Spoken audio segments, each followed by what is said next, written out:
Okay, listen to me very carefully, my friend. Here's the deal. First, to steal the diamond, you need to get to a remote island. It doesn't exist on any map, and it's forbidden for ordinary people to be there. The diamond is in the heart of this place, inside a well-guarded deep underground bunker. It's impossible to get there through the main entrance. But lucky you, there's also a secret jail on the island. You can get there as a prisoner and then escape through the underground tunnel. That tunnel will lead you into the bunker. Then you should find the diamond. You'll have very little time for the whole operation. When you're done, a boat will be waiting for you in the southern part of the island. Do everything correctly and follow the plan, and then you'll encounter no problems. Got it? Alright, let's go. You and other prisoners get into a helicopter and fly to the island. You're handcuffed. At one moment, the helicopter begins to shake. The pilot says you're falling. He puts on a parachute and jumps out of the helicopter. Take a look around and decide what to do next. Faster! You see the keys to your handcuffs hanging near the cabin. Then you get rid of the handcuffs. The prisoners ask you to release them too. But be careful, these people are dangerous. All three of them say they know how to fly a helicopter. Who will you believe?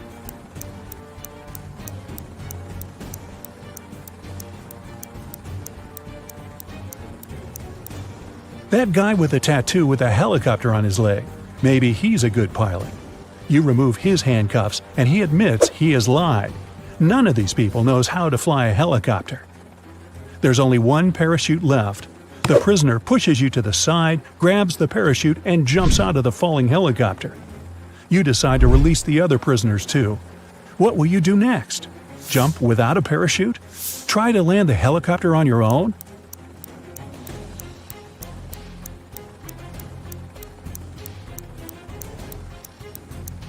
The helicopter's pilot abandoned the vehicle because the landing was impossible. So you will not succeed either. You need to jump. You have been flying over the ocean, remember? Also, the helicopter is falling, so the height isn't that great. You jump into the water and swim toward the shore. Suddenly, you notice a shark's fin. It's quickly approaching you. What are you going to do? A. Try to swim to the shore as fast as possible. B. Don't swim anywhere and just float in the water. C. Dive and start waving your hands to scare the shark away.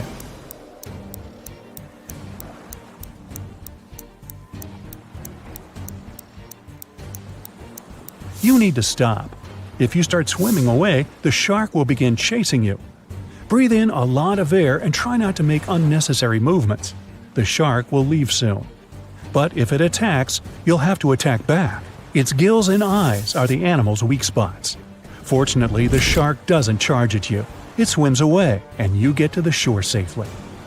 The island's guards are running out of the jungle. One of the prisoners who was with you in the helicopter is hiding in the bushes and invites you to join him. Where will you go?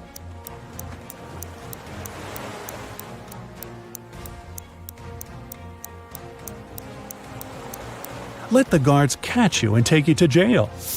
Don't forget about your mission. They dress you in a yellow shirt and lead you away. You see many dangerous people. You're sitting at the table having lunch. There are 3 prisoners in front of you. One of them is going to escape. But who?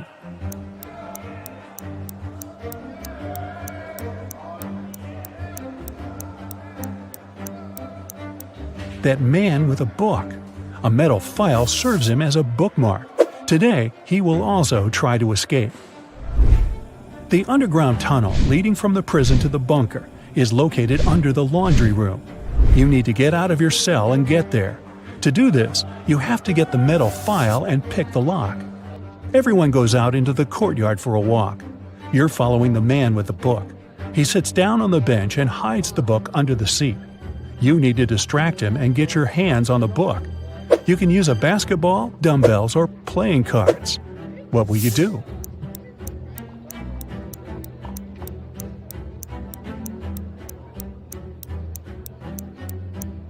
You can offer to work out with the dumbbells or play cards, but it will be difficult for you to get out of his sight. Start playing basketball. Throw the ball far away. The prisoner will run after it. Meanwhile, you'll take the book. So you grab the book but find no file inside. Instead of this, You find some money. It seems this guy has sold the tool to one of the other prisoners. You put the money in your pocket and look around the yard. Which of the prisoners can have the metal file?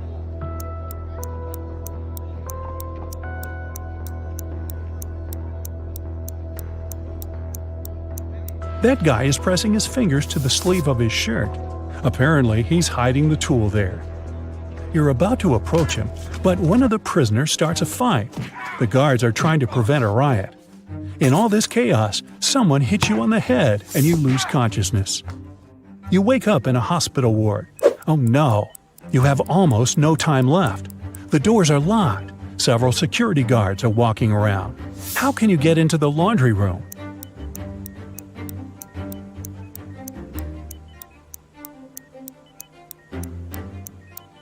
In the corner, there's a huge cart with dirty laundry.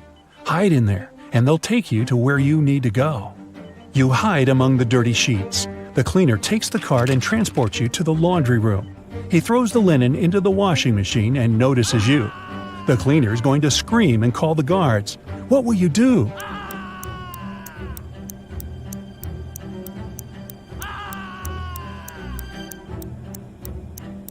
You have some money, remember? You can pay for his silence.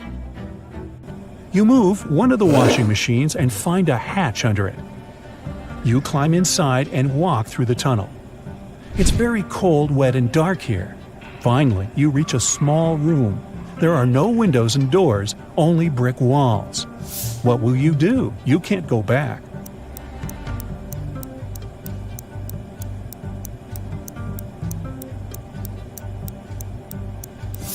Among all these bricks, there's one sticking out of the wall. Try to push it. It worked. A secret door opens, and you step inside. You go down and find yourself in front of another iron door. You notice an oxygen tank with a mask lying nearby. You open the door and find yourself in an airlock room between two iron doors. One of the doors closes behind you. All the oxygen gets pumped out. You can't breathe, so you put on the mask. The second iron door opens, and you go inside. You see 3 tunnels. The first tunnel is filled with moving axes, blades, and other traps. High-voltage electric discharges flicker in the second tunnel. The third tunnel is burning with a bright flame. One of the threats is an illusion. Which tunnel will you choose?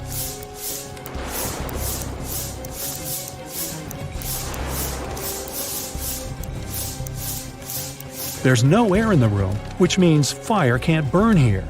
The flame is a hologram. You move on and find yourself in front of a dark room. It's so dark you can't see what's inside. It seems to you that the diamond is there. Stop. What is this diamond? Who gave you this mission? What are you doing here? What's happening? At this moment, some unknown force pushes you forward. You step into the black void and fall. You find yourself floating in outer space. It's so cold and scary here. You feel tiny in the boundless universe. Suddenly, you see something shining. Is it a star or an asteroid? A bright light illuminates the black space around you. Good job, a heavy voice says. You reach out your hand and touch the light. At this moment, at a great speed, you start flying back through space and time. You're falling fast and land in a dirty room. Frightened, you get up and open the door. Oh, yes, sunlight! You finally get out of the bunker and find yourself on the island. There are 2 paths in front of you. One leads to the south, the other to the north. Which one will you choose?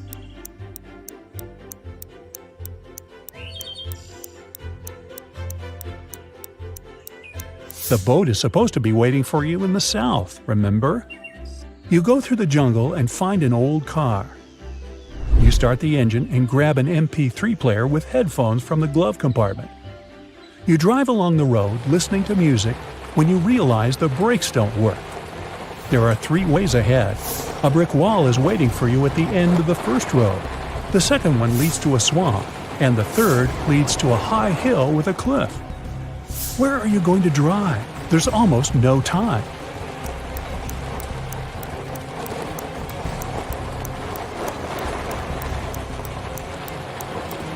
Release the gas pedal and drive up the hill.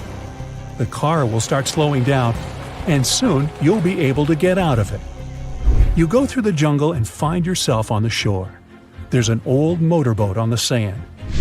You push it into the water, start the engine, and get in. After traveling for some time, you see rocks with shipwrecks next to them. You slow down and hear beautiful singing coming from the rocks. The singing is beckoning, and you direct your boat right toward the rocks.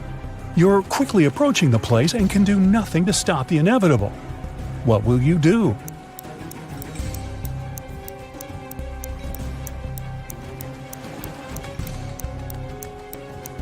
You have the MP3 player you found in the car. You put on the headphones, turn on cool epic music, and travel away. You're heading toward sunset, toward new adventures. And now, let's check your points.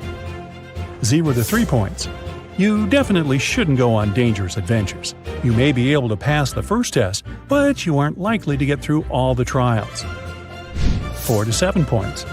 It's better, but you still lack confidence. You might panic in an extreme situation, and panic is the main enemy of any adventurer. 8 to 11 points. You're not afraid of danger. You always move forward with confidence. But you need to work on your attention to detail and your logical thinking skills to be able to always get out of trouble. 12 to 14 points. You're a real adventurer.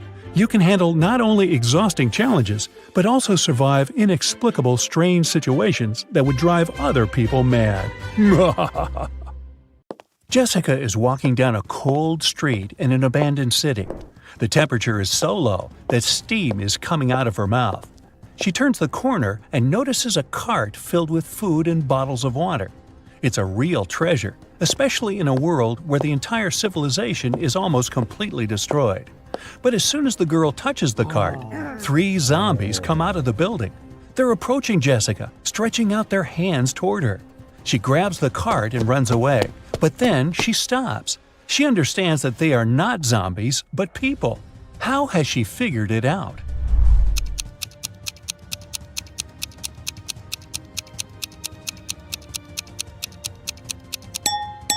All these zombies have steam coming out of their mouths. That means they're breathing and they're alive.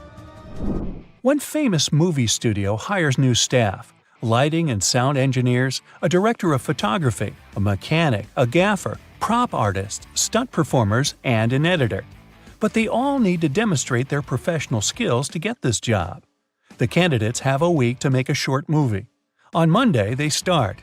Actors and actresses laugh and cry, sound engineers record all their emotions, the DOP captures beautiful pictures, stunt performers are amazing, prop artists create a small town with incredible decorations.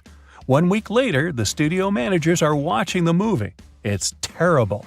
None of the candidates gets the job. Why did this happen? Why couldn't they make a good movie?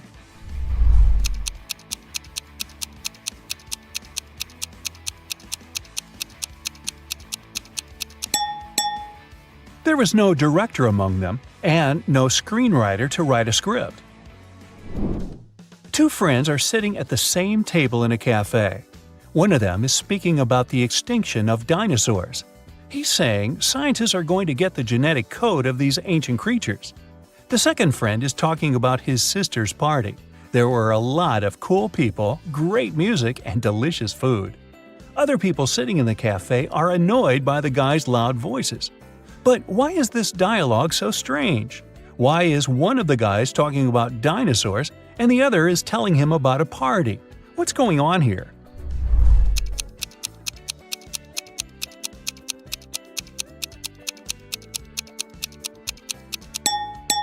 These 2 guys aren't speaking to each other. They're talking on their phones through headphones. It's nighttime. 3 girls are standing in line at an ATM inside a bank. The first girl is getting some banknotes. The second one is looking around. The third girl is typing on her phone. Which one is a thief?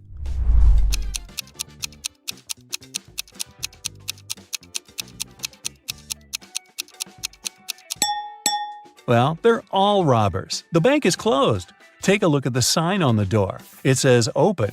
so the closed side is turned toward the street. "Where's my cake?" the chef screams. Assistants and junior cooks are running around the kitchen. A steak is burning on a frying pan. The kitchen is filled with smoke. A plate falls to the floor and shatters. The chef screams again, "Where's my cake? Who took it?" Everyone says they've been cooking. None of them wants to admit eating the cake. The chef doesn't believe them.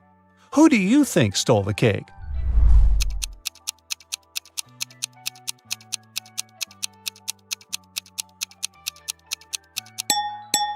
Nobody. The cake is in the oven, see? Jack is in a cold cell. There's only bare ground under his feet. In the cell, there's one window, but it's impossible to escape through because it's located too high. There are no stairs and no chairs, just a shovel. Jack has no water and no food. He needs to get out of there in 2 days, but he can't dig a tunnel since the walls are too thick and go deep underground. Jack will get exhausted long before he digs his way to freedom. So, how can he escape?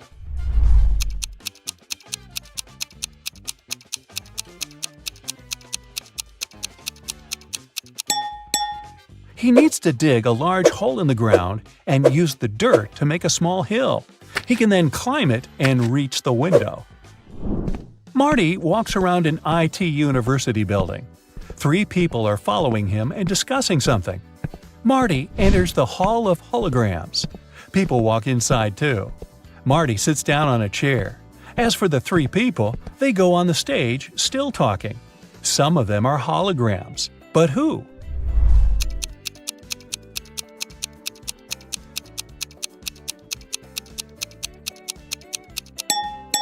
This guy has a flashing nail on his right index finger.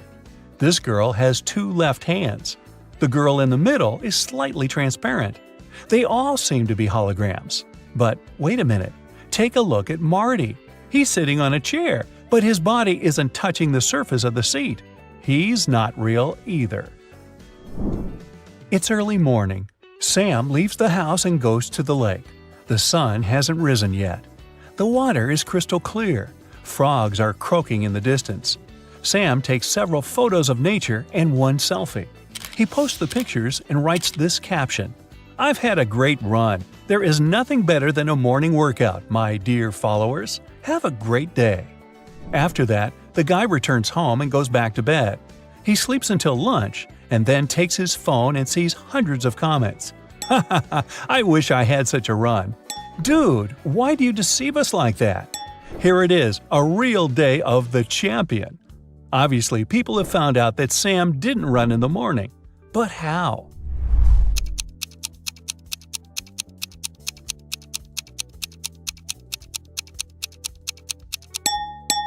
He wrote that he had just had a run, but his face isn't red and he isn't sweaty at all.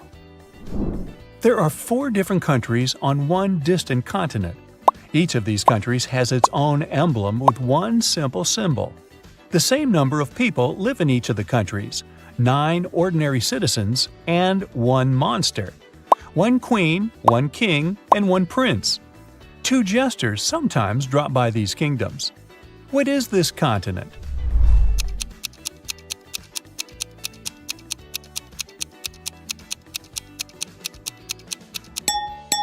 It's a deck of cards.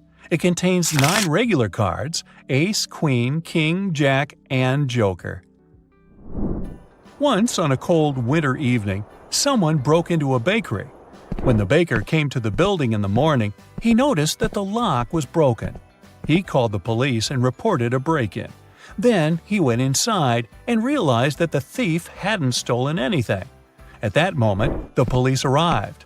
The baker told him that the place hadn't been robbed, but a police officer inspected the room and declared that someone had still broken the law. What happened there?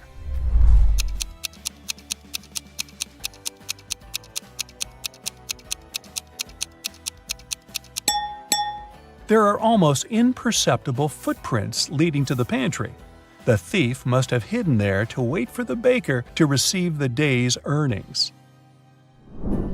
Mickey has been wandering in a desert for several hours. He's tired, thirsty, hungry, and sleepy. He notices a big house standing on the hot sand. Mickey goes inside and sees a massive block of ice in the center. Someone must have put it there for a reason. Mickey licks the ice, but it doesn't quench his thirst. He decides to wait. It takes a couple of seconds for one drop of water to evaporate in the desert, so the ice should melt soon. The guy leaves the building and goes for a walk. Several hours later, he returns to the house, but nothing has changed. The ice hasn't melted. How is this possible?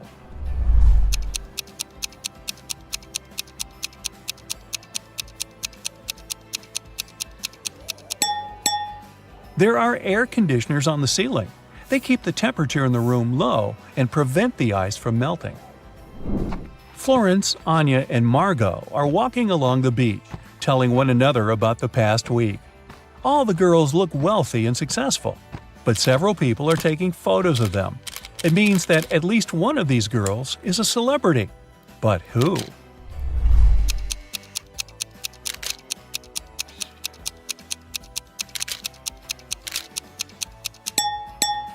It's Anya.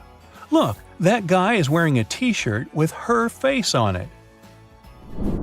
Marcus is leaving a large shopping mall. He pulls his phone out of the pocket and accidentally drops it. Oh no, the screen is cracked. Marcus gets into a taxi and goes to a phone repair service.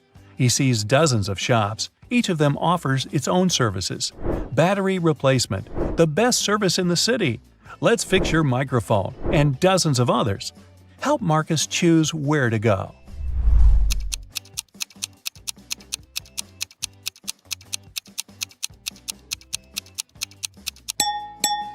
Do you see a small store with the "We can change the screen glass" sign? This is what Marcus needs. Somewhere at sea, a huge ship is traveling. People on the deck are having fun, speaking, drinking cocktails, eating delicious food, enjoying beautiful seascapes. This is a passenger liner. It doesn't have any secret mission. The passengers are ordinary people with ordinary jobs. They discuss the weather, new theater plays, music, books, and travel destinations. They all seem to be intelligent and educated. The strange thing is that no one takes any photos and posts them on the internet. Okay, the internet may not be working so far from the shore, but why don't they take selfies?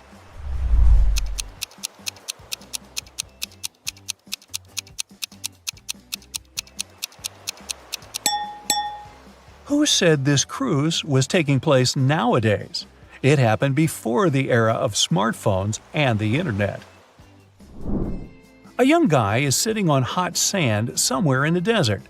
There are several boxes, cans, sandbags, and water bottles around him. The guy looks up. He sees a giant balloon flying further and further away. There are two people in the gondola. They're waving and wishing him luck. A broken match lies on the guy's palm. What do you think happened here?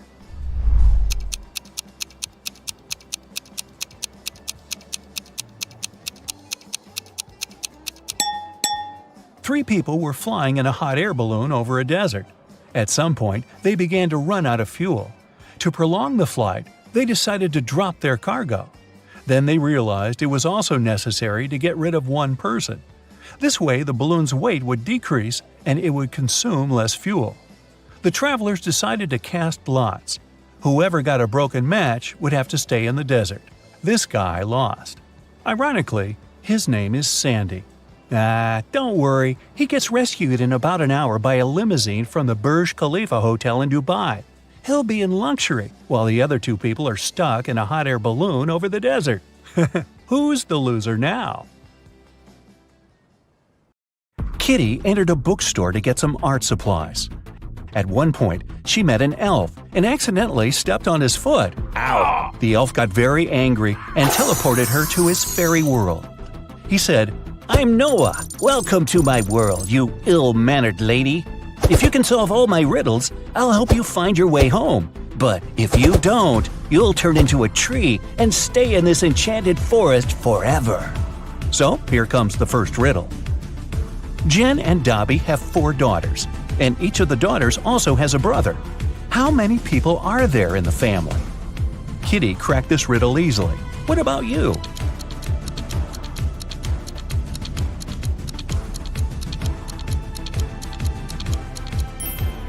The correct answer is 7. Noah took Kitty to the elf village. There they met Mr. Raspberry. He was very upset. Someone had stolen all berries from his trees. Noah suggested Kitty should find the thief. She questioned 4 suspects. Alice said, "I'm allergic to berries and stay away from them." Mia said that she'd been busy all morning helping her granny pick apples in her garden. Javier confessed that he had been on a secret date. He refused to reveal the name of his girlfriend. And Fiona said, "Are you kidding? I love my manicure too much to spoil it by picking berries." So, who's the thief?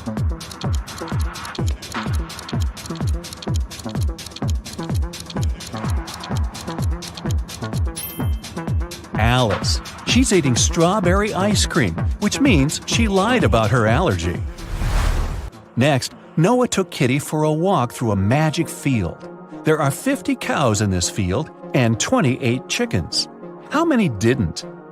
Kitty figured this riddle out immediately. What about you?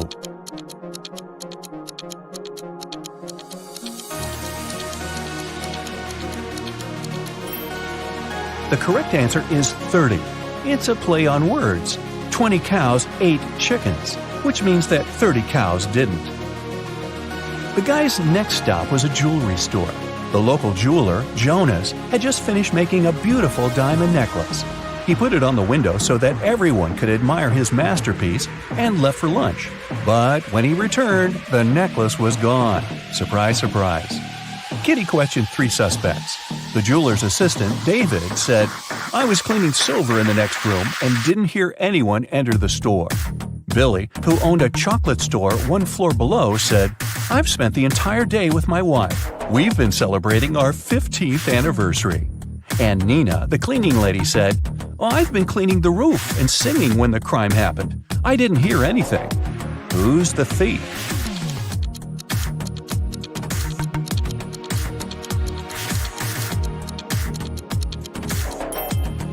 Billy. Look at his selfie with his wife. She's wearing the stolen necklace. Okay, but how did he steal it? He has a book, Magic Portals, on the shelf in his store. A postman found an elderly stargazer, Mr. Green, unconscious on the floor in his own house. Kitty questioned the key suspect, Mike. He was the only person who had been seen near Mr. Green's house the day before.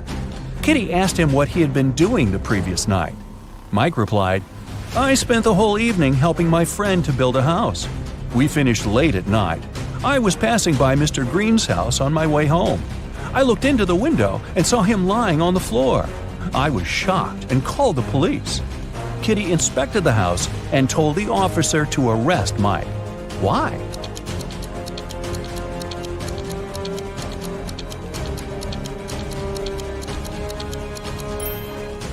Mr. Green was found on the ground floor, but his house doesn't have any ground floor windows, which means Mike couldn't see anything through the window. Noah took Kitty to his garden. He said that elf gardens were a little different compared to human ones. Kitty noticed 5 weird details right away. Can you see them too?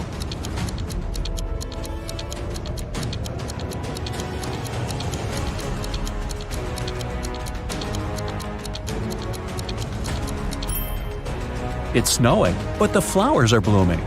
The trees don't cast any shadows, but Kitty does. The rainbow in the sky is upside down. All squirrels are wearing suits. They usually don't do that in human forests. And this butterfly is talking on the phone. Noah invited Kitty for dinner, but they gotta cook it first. He gave Kitty an old recipe and said she could find all the ingredients in the garden. But the recipe is coded with the help of these symbols. Can you help Kitty find all the ingredients?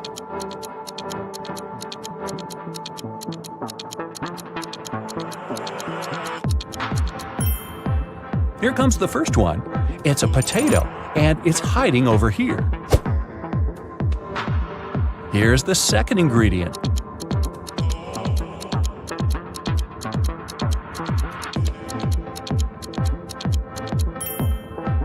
Olives. They're growing over there. What about this puzzle? Any ideas?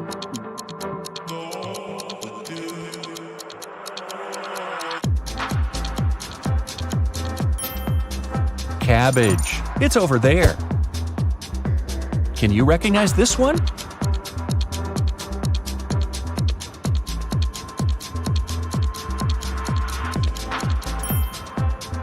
Coconut. Here it is. The next one. Can you crack it?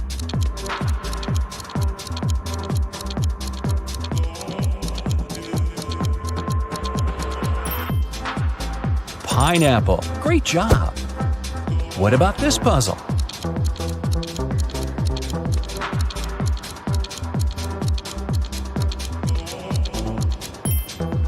It's a carrot. And since it's an elf's garden, carrots are growing on trees. Can you crack this code?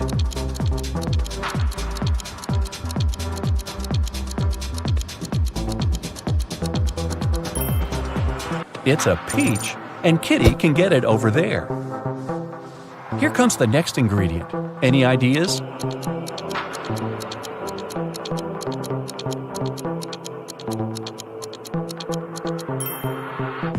Pepper. It's over there. And last but not least, can you crack it?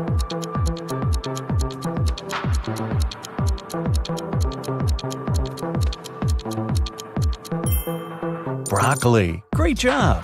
There's only one broccoli head in this garden, and it's hiding over there. After a delicious dinner, Noah offered Kitty to choose a guest room. He gave her 3 options, but only one of them was safe. Option number 1, a soft bed in the attic. Here's the second option, a cozy sofa in the basement. And the third option is a hammock on an open balcony. Unfortunately, mutant mosquitoes arrive every night. Their poison is safe for elves, but not for humans. Which room should Kitty choose?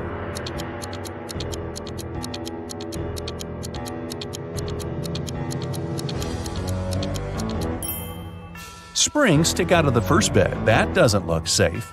And the sofa is full of bed bugs. Probably not the best company for a sleepover. So Kitty should choose the hammock. She can use this mosquito net to hide from the annoying insects. Next morning, Noah had an appointment. He offered Kitty to meet later in a fancy elf cafe. 4 waiters welcomed her when she arrived there, but one of them was fake. Can you guess who?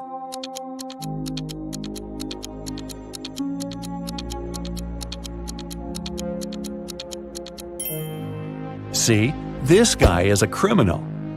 Noah was late, so Kitty ordered breakfast without him and went to the bathroom. The girl left her bag and her wallet on the table.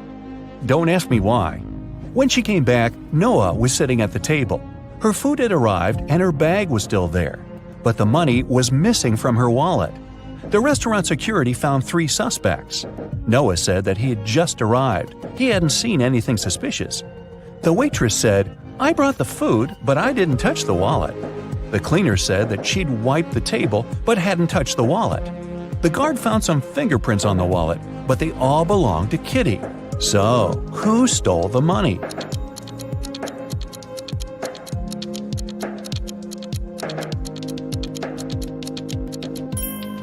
The cleaner. She had her gloves on. That's why she didn't leave any fingerprints. Kitty didn't have any elf money, so Noah offered to pay for her meal. But first, she had to crack this riddle. What begins with T, ends with T, and has T in it? Kitty solved this puzzle easily. What about you?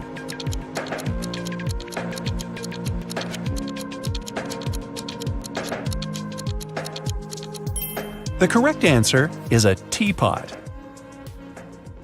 Kitty found a beautiful diamond tiara on the sink in the ladies' room while she was washing her hands. 3 elves showed up to claim it. Jim said, "This tiara belongs to my mother. We've been passing it on from generation to generation for ages. I noticed that it was gone after visiting the bathroom." Fiona said that she had won this tiara in a beauty contest. She even showed Kitty a picture. Jessica said, "If this tiara is missing one small emerald, then it's mine. I lost the gem at a party last summer." Kitty gave the tiara to Jessica. Why?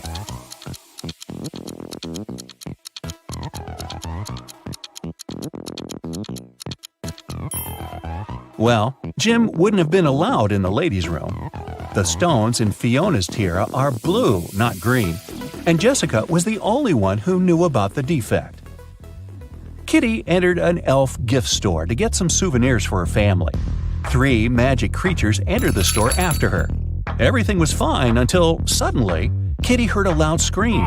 She turned around and saw an elf lying face down on the table. She quickly called the police and reported the incident. An officer arrived and asked the other 3 customers what they'd been doing when they heard the scream. The goblin said, "I was picking out postcards from the front display." The mermaid was chasing the perfect souvenir mug. She dropped it when she screamed. The pieces were still on the floor, and the wizard said, "I was checking my horoscope on my phone. I'm a Venus by zodiac, you know.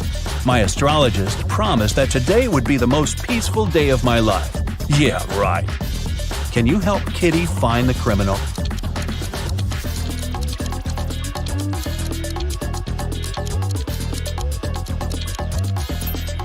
It's the wizard.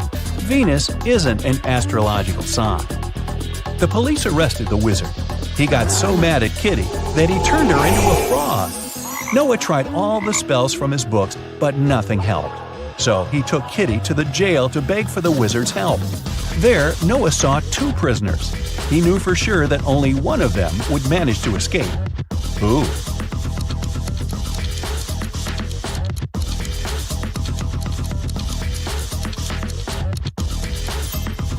The second one, he has a spoon without a handle. He must have used it to make a knife to open the door. The wizard agreed to lift his spell, but he had one condition. The guys had to crack his riddle. How many months of the year have 28 days? Can you help Kitty out?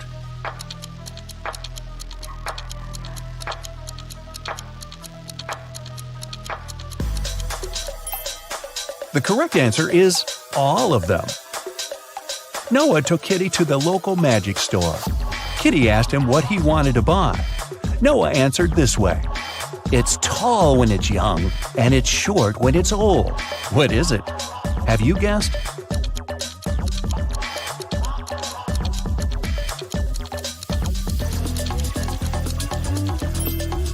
It's a candle. Noah lit the candle and prepared to send Kitty back to the human world. But he had one last riddle for her. Kitty had to say a secret number code to get home. Here's a hint. The code contains 3 positive numbers. You can either add these numbers or multiply them. The result will be the same. What are these numbers?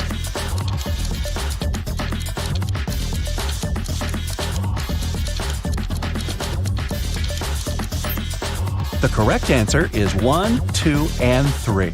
Great job! Let's dive right in, shall we? Jane, Emma, and Carla are working out in a gym. One of them isn't being careful enough. Who is it?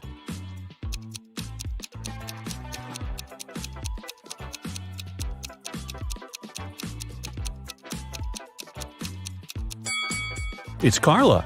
Look, she's doing exercises while chewing gum. She could accidentally choke on it.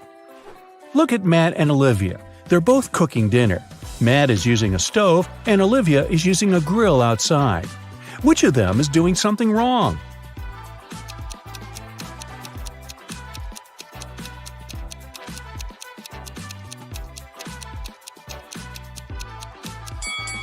It's Matt. He forgot to turn the stove on. Noor was a married man and his wife had a twin sister. One day, the twins decided to trick him. They both pretended to be his wife to see if he'd find the right person. Unfortunately, Noor got way too confused. Can you find his real wife?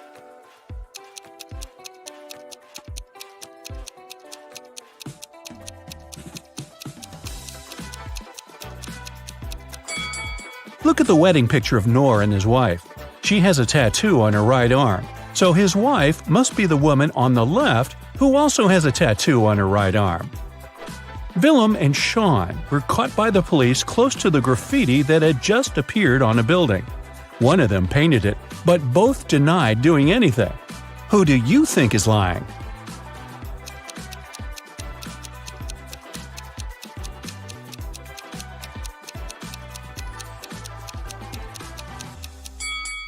It was Willem. Look, there's some paint on her hands and shirt.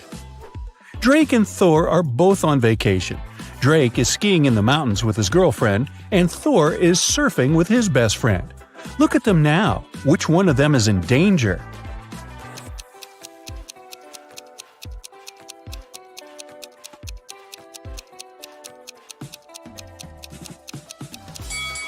Drake! He's screaming in the mountains. It's not safe because it can cause an avalanche. Now, let's find some pet owners. For example, look at these three girls. Can you figure out who the cat belongs to?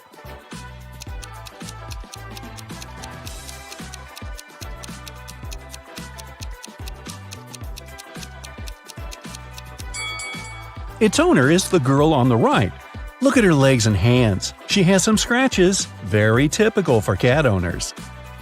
Now, there are three people sitting in the park. See that dog playing there? Who does it belong to?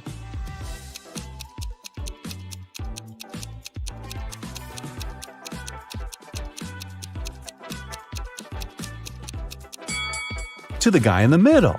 Look, he has a leash. These guys, Ian, Noah, and Luke, are basketball players. They're getting ready for the game in the changing room. Which of them is Noah?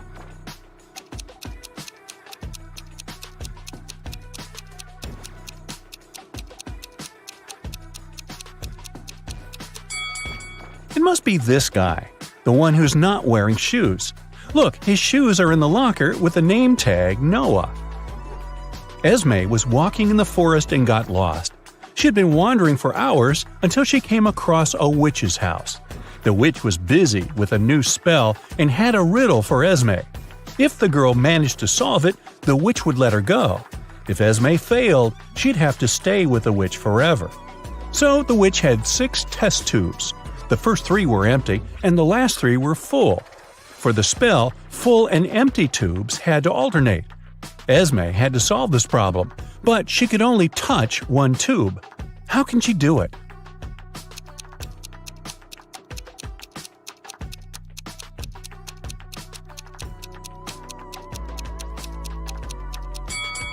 Esme should take the 5th tube and pour the liquid from it into the second one. A bank was robbed on a Friday evening. There were no customers and no signs of a break-in, which meant it was one of the bank employees. The robbery was discovered by the bank director, Mr. Perry. There were 3 main suspects, Miss Scott, Mr. Mendez, and Miss Morgan. All of them denied being anywhere close to the safe, but one of them lied. Who was it?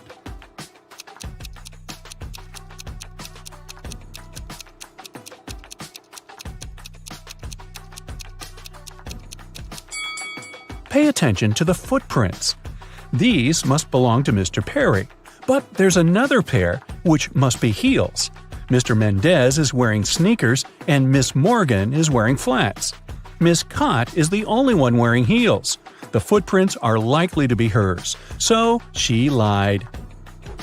Mrs. Nichols has 4 daughters and a son. The oldest daughter's name is April. She's an artist.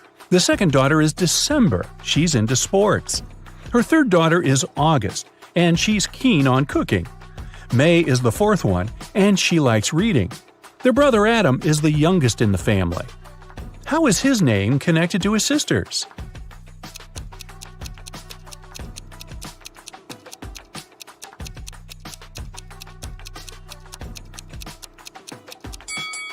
The first letters of the girls' names make up the name Adam. Another family riddle for you. Ava is Bella's sister, Bella is Ella's sister, and Ella is Ruby's mother. Who is Ruby for Ava?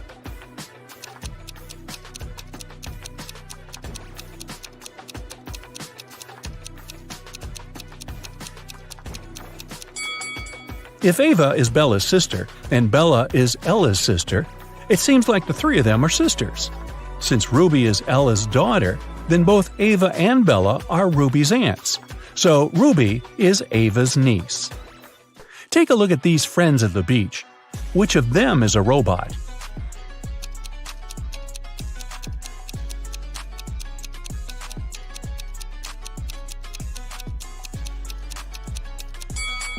It must be this girl. Look, it's very hot outside and everyone is sweating, except her. That's kind of odd. The police also broke into 3 apartments. In one of them, a robot lives. Can you guess where?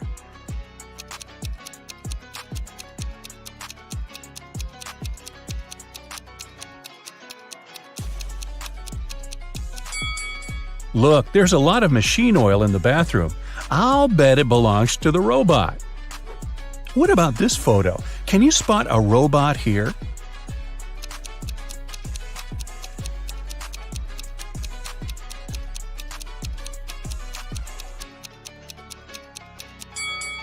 It's summer and everyone is wearing shorts and tops, except for this guy. He's wearing long pants, a long-sleeve shirt, and even gloves. He must be hiding his body. I'd say it's him. Here's a photo of people sitting in a cafe. Can you spot a robot here?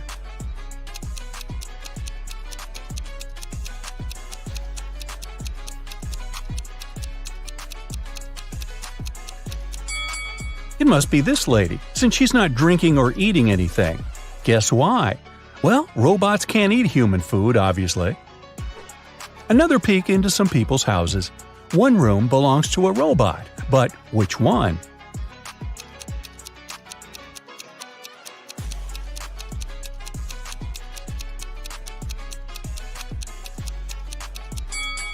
It must be this one. Look, there's a whole bunch of bolts and spare parts in the wardrobe. Have a look at this group of friends. Can you tell which of them is a robot?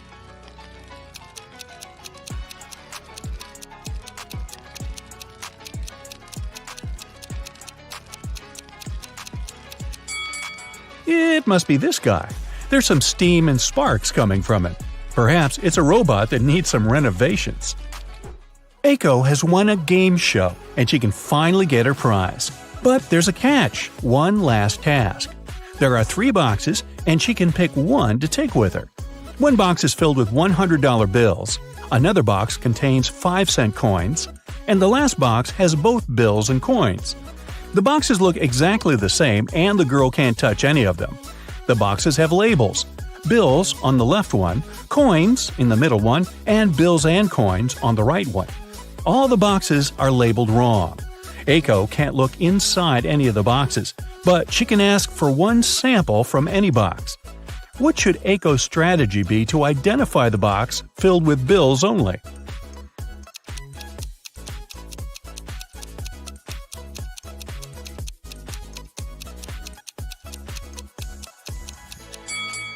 Since all the boxes are labeled wrong, Aiko should ask for a sample from the bills and coins box.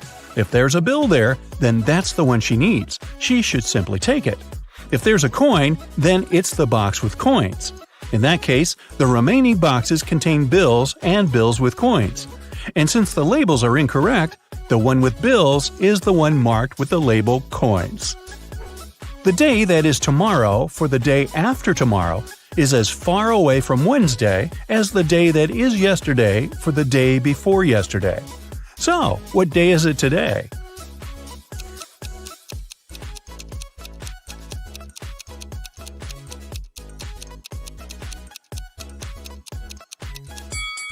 The tomorrow for the day after tomorrow and the yesterday for the day before yesterday are exactly 3 days away from today.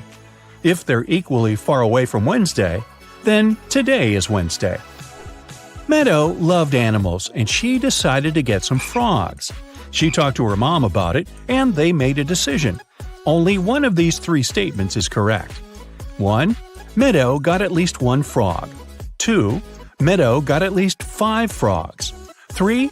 Meadow got fewer than 5 frogs. How many frogs did Meadow get?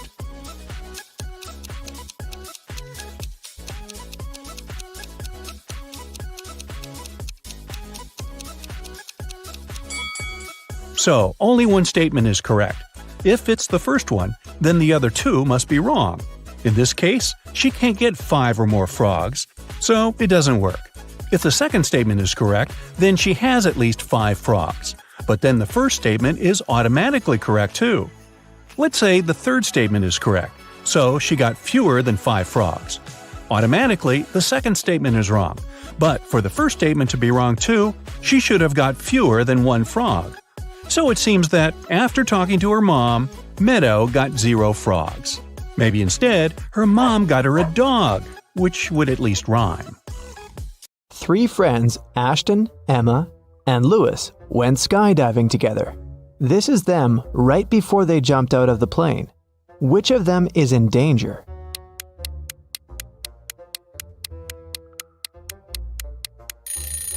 Ashton. He's wearing a regular backpack instead of his parachute.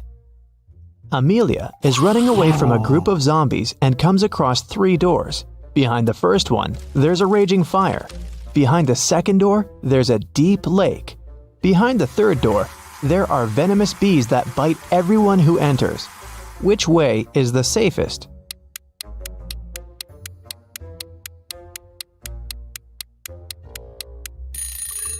I'd choose the second door and then just swim away. It's just a lake. Amelia can probably do it. Esme was walking in the forest and got lost. It was late evening when she finally found a witch's house and asked the woman to help her get home. The witch recently got internet access and was shopping online, but there were lots of fake items on the internet and she needed to buy only original products. Unfortunately, she didn't know the correct logos, so she needed Esme's help. First of all, she wanted an iPhone. Which iPhone logo is the original one?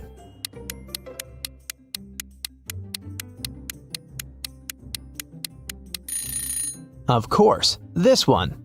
Next, she needed a pair of sneakers for her morning runs. Which logo is correct?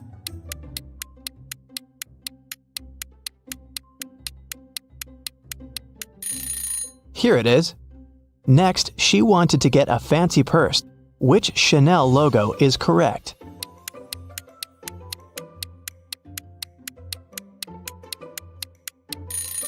This one. The witch also wanted a BMW motorbike. But which one is the original logo?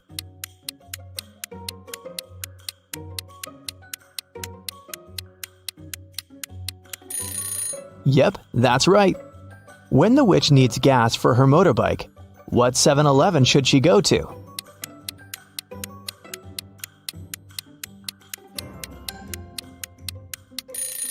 It's this one. Amazing! Now Esme can go back home. Evelyn went to a corporate party with her husband. At the party, she suddenly blacked out. When Evelyn woke up in a hospital, she couldn't remember anything. There were 2 men in front of her, and each of them claimed to be her husband. But which one tells the truth?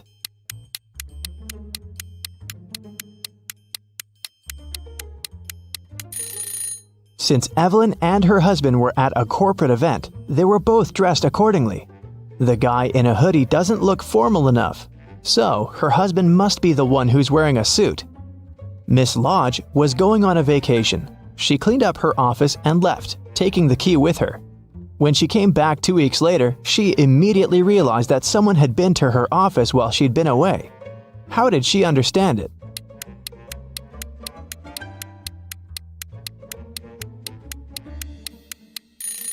When she left, the window blinds were closed, and now they're open. A group of friends met in the evening for a game night. According to the rules of one of the games they played, they each had to draw a card with a number. Soon, they realized that the number 6 was missing. Since it was a new set of cards, it was weird that they had already lost it. They all revealed their cards and, indeed, there was no 6. Suddenly, one of the friends started to laugh. She said she'd found the missing card. Can you spot it too?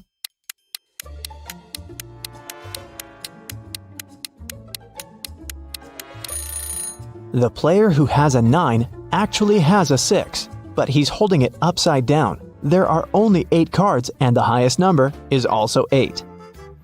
It was reported that another civilian had invaded Earth.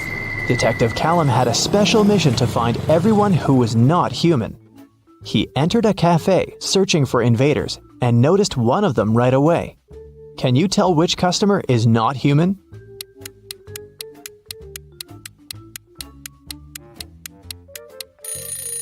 It's that dark-haired guy right there. Look, he has 6 fingers. Take a look at this busy street. Can you find an imposter here?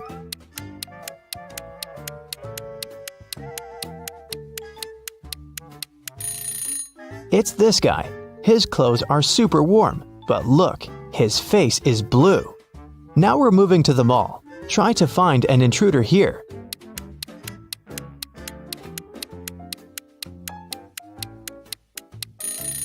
Look, this woman is glimmering. She must be from another world.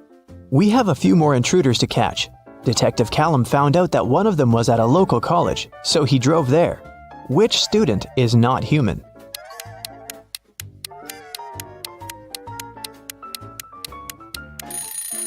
Look, that girl is floating, just a couple of inches above the ground, but still, definitely not an ordinary student.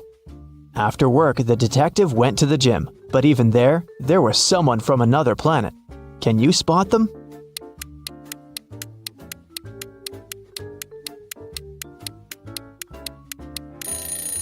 Pay attention to the guy on the treadmill. He's running too fast. He must be an imposter.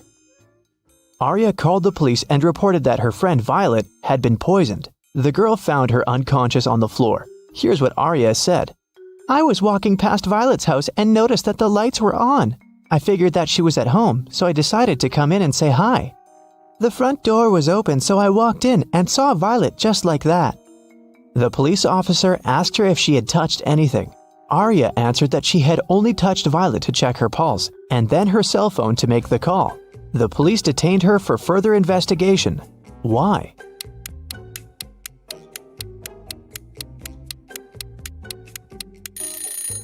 The lights in the room are off. But Arya said that it hadn't been dark in the room. That's why she entered. If she didn't touch the switch, then she's lying now. It was a sunny spring Sunday morning. The whole family was at home. When Hannah returned to her room after breakfast, she noticed that someone had played a prank on her and stolen all the clothes from her closet. She questioned every person in the house. Hannah's mom said she'd been busy reorganizing her bedroom.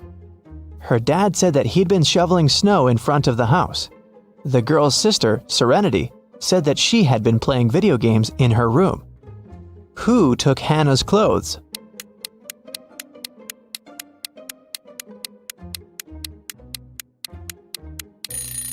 It was her dad. There is no snow outside. It's spring. He couldn't have been shoveling snow. So he lied. Tyler came back home and found a love letter in his mailbox. It was a very sweet one, but the sender didn't write their name. Instead, there was some code added at the end. Can you figure out the name of Tyler's secret admirer?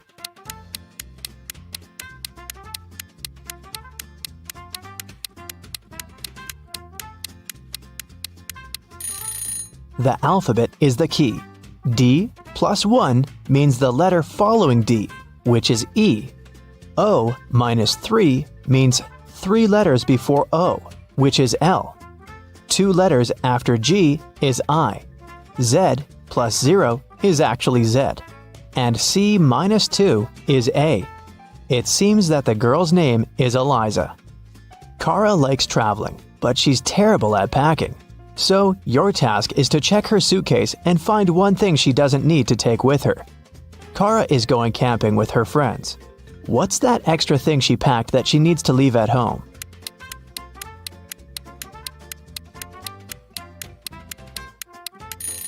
There's no electricity in the forest. She can leave this electric kettle at home. This time, Kara is packing for her vacation in Mexico. She and her boyfriend have booked a room in a beautiful hotel, right by the ocean. What won't she need there?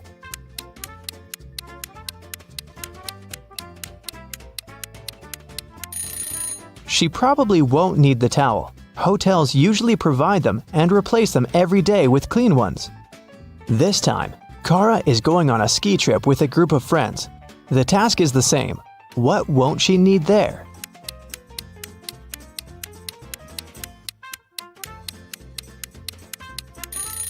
I'm not sure about their plans, but she isn't likely to need this swimsuit. And finally, Kara is going to visit her grandparents. They live on a farm, and she'll stay there for a week. There's no electricity or running water there, so it's gonna be a bit tough for a girl from a big city. What doesn't she need to take with her?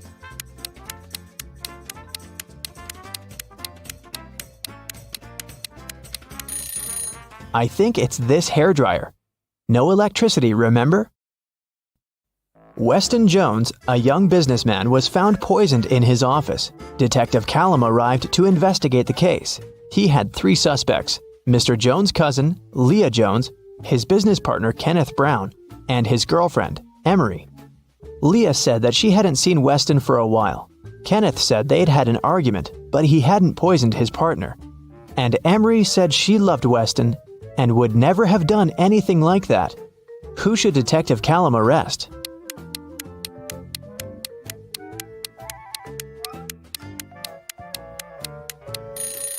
Look, there's a lipstick stain on one of the teacups in Mr. Jones's office.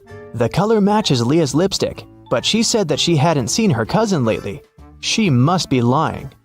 Ariana was poisoned, and Detective Callum was on the case. One of the main suspects was Jake, Ariana's sister's boyfriend.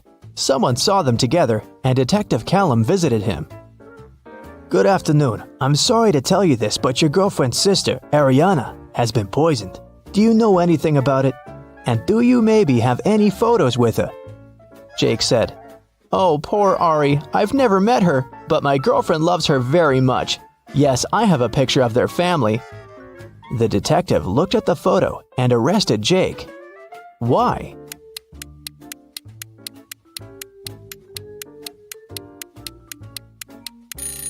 Look, Jake is in the photo too. It means that he must have met Ariana. Then why would he lie about it? Esme was walking through the forest. Yep, again. And you know what? She got lost. She had been wandering around until she found the witch's house. She said, Hi, petted the cat, and asked the witch to show her the way home. The witch had a task for Esme. She needed several magical artifacts for her new spell, but she only knew their shapes. And Esme had to figure out which of the artifacts the witch needed. Here's the first set. Those are magical crystals. Which of them is the one the witch needs?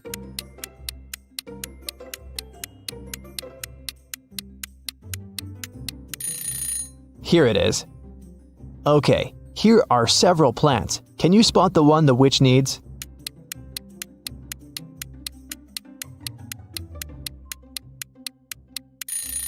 Yes, here it is. Now there are several types of insects. Which one of them is the one the witch needs?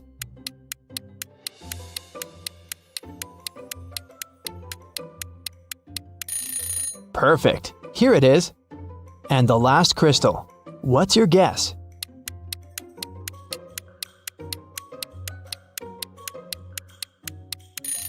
It's right there. Esme's free to go this time. Thank you for your assistance. Are you ready to dive into sci-fi madness? Let's go. Somewhere in outer space, a show has just begun on a giant asteroid. A glowing star guy is reading poetry. His viewers are little stone people. The artist is saying beautiful words with passion. He puts his heart and soul into the performance. He's finishing. A shining tear is rolling down his cheek. He bows to the audience, but no one is clapping. In fact, they don't react at all. Why?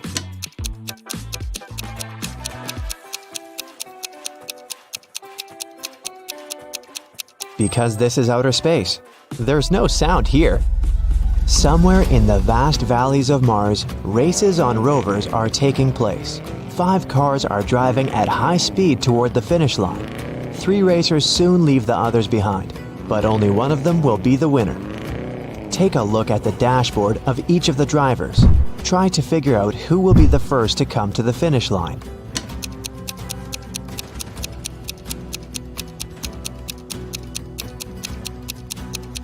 The speedometer arrow on the first rider's dashboard shows the maximum speed, but he won't win because the fuel indicator is flashing. The second racer seems to be fine, but look at the mirror. No one is reflected there. The car is moving without a driver. The third driver will win. Each of these 3 friends is going on a journey. They have already packed their suitcases and filled the tanks of their spaceships. This guy says he wants to visit Neptune. That girl is going to check on her friends who live on Mars. This man is flying to Venus. Which of them is lying?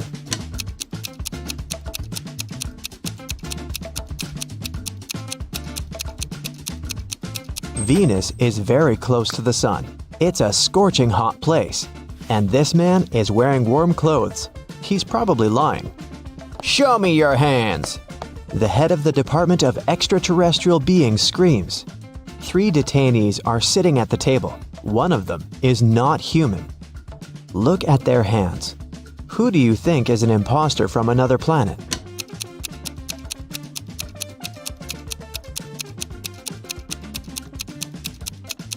Yeah, this guy has 6 fingers, but there are people on Earth who have such hands. Look at this girl. She has shining green eyes. Apparently, she's not from our planet. 3 wanderers are walking on the dark side of the moon. They're tired and lost. Fortunately, a rescue spaceship spots them. The travelers beg to take them on board, but there is only one seat. The first wanderer carries a heavy box with meteorite rocks. He's tired and can no longer walk with this load. The second guy carries nothing, but he looks sick. The third wanderer says he's exhausted because he's extremely thirsty. He hasn't drank for 2 days. Who really needs help?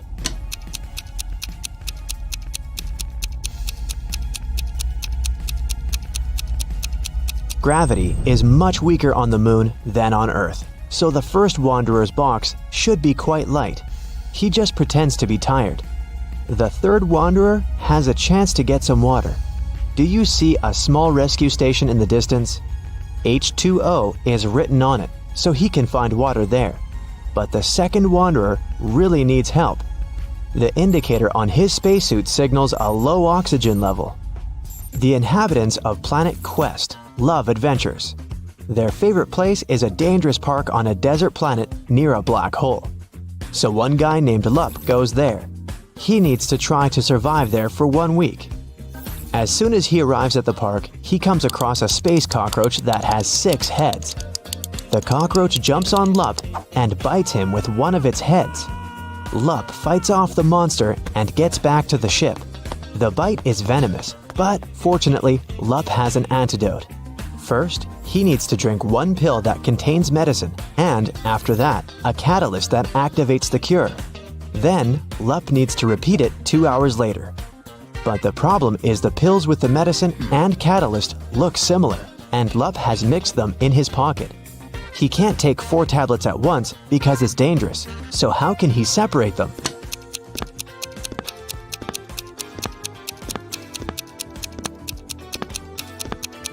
Lup needs to crush all the pills and divide the powder into 2 equal parts. One is for now, and the other he'll swallow 2 hours later. There will be the same amount of catalyst and antidote in each part. You're on planet Veveki, in the Purple Pencil Nebula. Right now you're wandering through a dark forest. The trees are covered with pieces of toilet paper instead of leaves. You know you have company in the woods, a werewolf. You come to a rocky cliff and see 3 bridges leading to the other side of the forest. There are people on every bridge. Which one is the werewolf?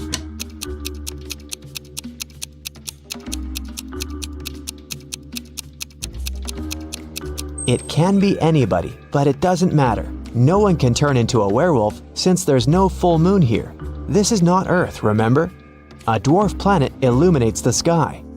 Welcome to the moon again. Right now, you witness the most incredible jumping competition.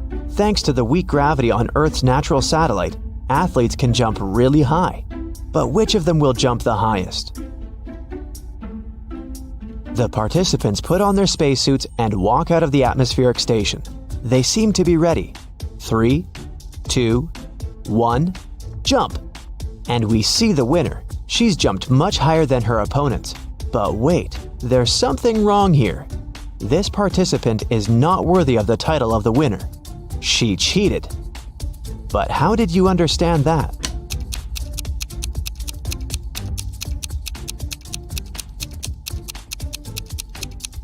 It's a hologram. All the participants left footprints on the ground after jumping and landing. But this girl has left no traces, which means she's not real. On the shore of Molten Gum, far away from the village of Talking Stones, there's a big house. This building is different from all others in this neighborhood since it exists in 2-dimensional space. The owner is a rich architect, Mr. Ali Lee Bulb, who has just woken up after a 90,000-second nap. He finds a broken diamond banana in the kitchen. Mr. Ali Lee Bulb gets angry and calls everyone who was in the house while he was sleeping. He's going to find out who broke his amazing piece of jewelry. Big closed eye, cardboard giraffe with glasses, and three-headed pelican come into the living room. Tell me who broke the banana. Mr. Ali Lee Bulb says. I didn't do that. I was visiting rich old people in their dreams, Big closed eye tells him. I was watching the Liquid Laughter 3D movie in the living room all this time, The giraffe says. I have no idea who I am and what's going on here. I haven't touched your banana, said one of the pelican's heads. Mr. Ali Lee Bulb immediately realizes who's lied to him. And you?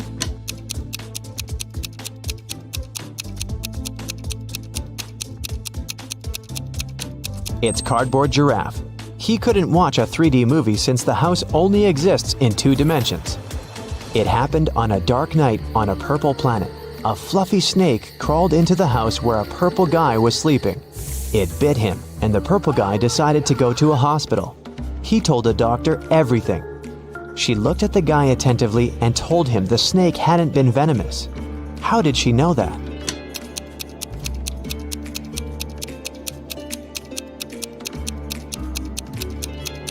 It was 3:45 a.m. on the clock in the guy's room.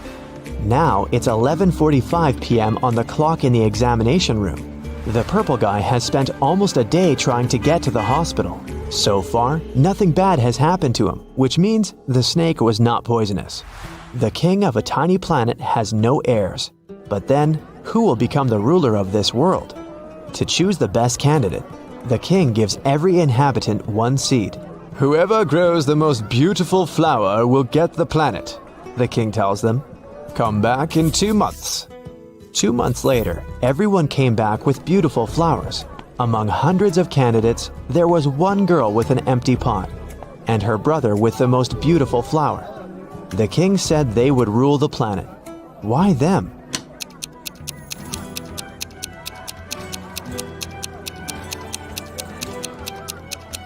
All the seeds were fake, and the girl didn't want to deceive the king by replacing the seed. Meanwhile, her brother put a lot of effort into growing the most beautiful plant to achieve his goal.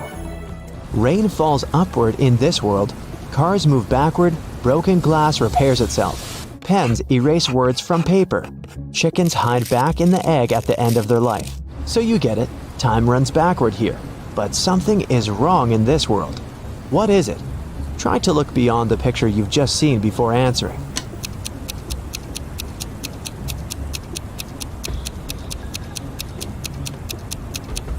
The correct answer is my voice. It's not reversed. Space monsters are chasing you inside an abandoned space station somewhere at the edge of a faraway galaxy. They're stretching their toothy tentacles towards you.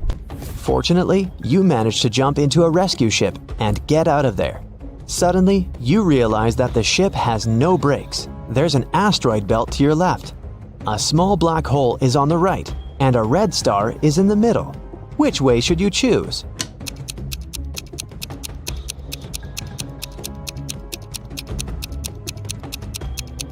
None of these. Don't forget that you can also fly up or down. You're in outer space. It's raining diamonds every day on this planet. The rays of the closest star that warms this world contain gold particles. Banknotes grow on trees. Seas glow green because the water is filled with emeralds. Despite all this wealth, people don't want to live here. Why?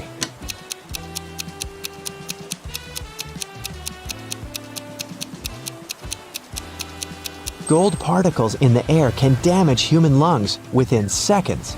Money trees don't produce oxygen, and there are no fish in the water because of the emeralds. People simply can't exist there. Freddie is one lucky guy. He works at a chocolate factory as a night guard.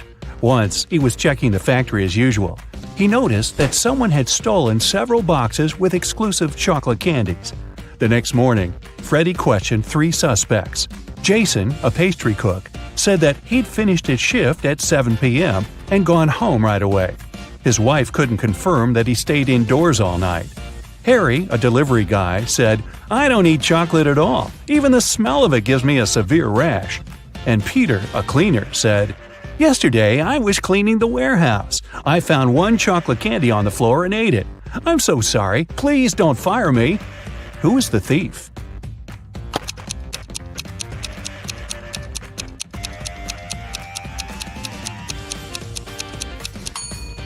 Harry.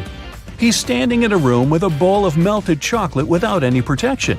He would have a rash if his allergy was real. Another working day at the chocolate factory. Jason decided to prank Freddy and covered a raw chicken egg with a layer of chocolate. Then he wrapped it and put it among real chocolate eggs on a tray. When Jason brought the chocolate eggs, Freddy spotted the fake one immediately. Can you figure it out?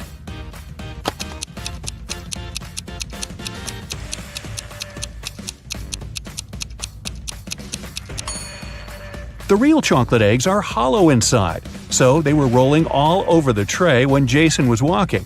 But the raw egg is heavier and it didn't move much. Well, Freddy decided to pay Jason back.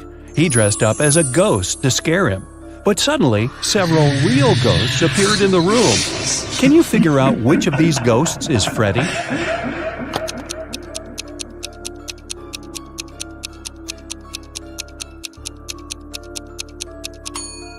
This guy over here. He's the only ghost who is not transparent at all. One evening, the factory was celebrating its anniversary. The management organized a party. All employees participated in a karaoke competition. Most of them all sang incredibly well and received gifts and flowers. But only two of the best singers, Nancy and Betsy, made it to the final. They prepared to face each other in one more round. But suddenly, Betsy fell to the floor, unconscious. Doctors claimed that she had been poisoned. But all the participants of the competition had eaten exactly the same food. Besides, the police checked the dishes and they were okay. Can you guess what happened?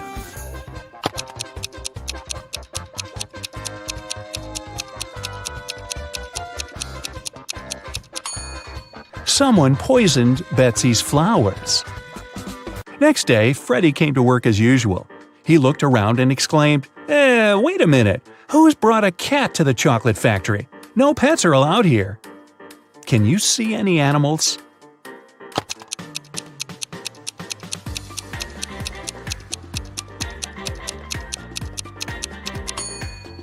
Here it is.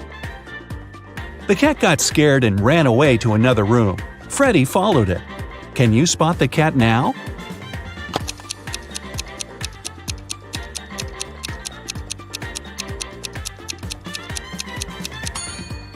It's hiding over there.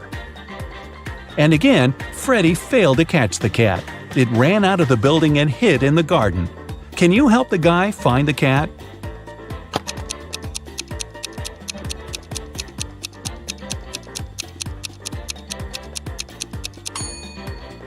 The poor animal is over there.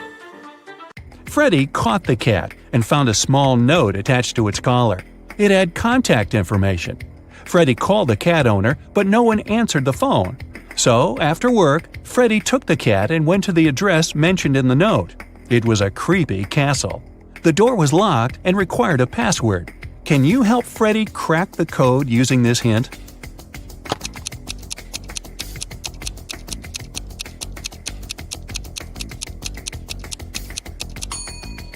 The password is rainbow.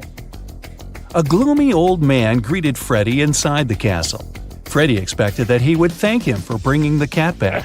But the old man began to laugh evilly and locked all the ways out. Then he said, "If you manage to complete 3 tasks I give you, you will get $1 million.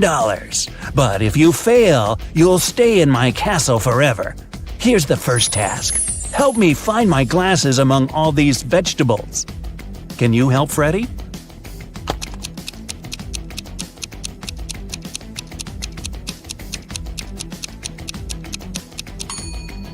Here they are. The next task from the old man was to cook a potion and do it in the correct order. He gave Freddy this recipe. Can you help the guy?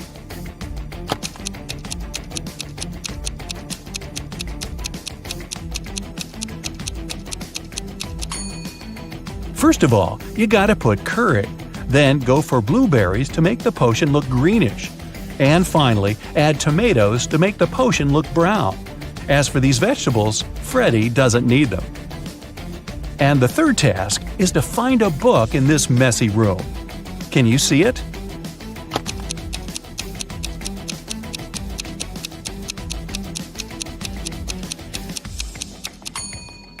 It's half hidden inside the sofa. The old man gave Freddy his money, showed him the exit, and disappeared. But when Freddy tried to leave, he realized that the door was locked. It had a combination lock. Freddy found this mysterious note nearby. He has to get this right or he might stay trapped for a long time.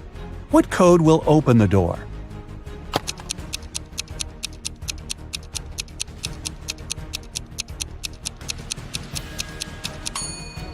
"2361. Each number corresponds to the number of circles in the first set of numbers. Now, Freddy was free to go. As soon as Freddy got out of the creepy castle, he decided to quit his job and go on a trip around the globe. First of all, he took a flight to Spain. On board the plane, he met Gloria. He asked what country she was from. Instead of answering, Gloria showed him this puzzle. Can you guess the country?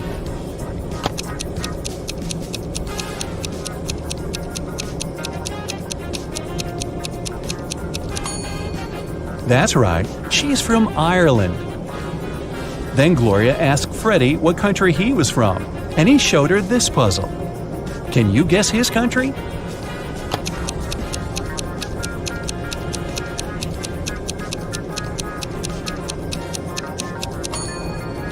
Cuba. Freddy landed in Madrid and went for a walk. He hadn't rented any hotel in advance, so he just wandered around the city, searching for a nice place to stay. Suddenly, Freddy noticed this cute little hotel and entered it.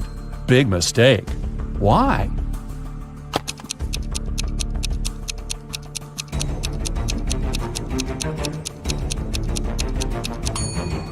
See this zombie in the window? This place doesn't look safe. As soon as Freddy entered the creepy hotel, the door slammed behind his back. The guy saw 3 doors leading to freedom. Venomous spiders were crawling behind the first door. Behind the second door, arrows were flying at head height. And behind the third door, there was a black hole. Which door should Freddy choose? Can you help him escape?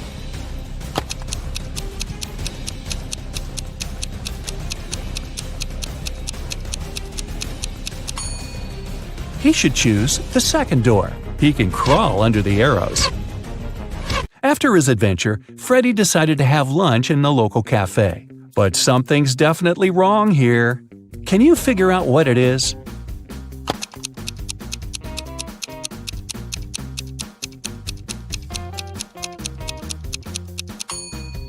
Look at this window. The view of the street is upside down. The waiter came over to Freddy to get his order. But suddenly, a woman at the next table began to shout, "Help me! Someone has put cockroaches in my soup!" The cafe manager questioned 3 suspects. The cook said that he had prepared the soup as usual. It was okay when he passed the dish to the waiter. The waiter said he hadn't touched the soup. He just served it to the woman and switched to another client, Freddy. The woman's husband said, "I wasn't there when my wife got the soup. I was washing my hands in the bathroom." Can you tell who's guilty?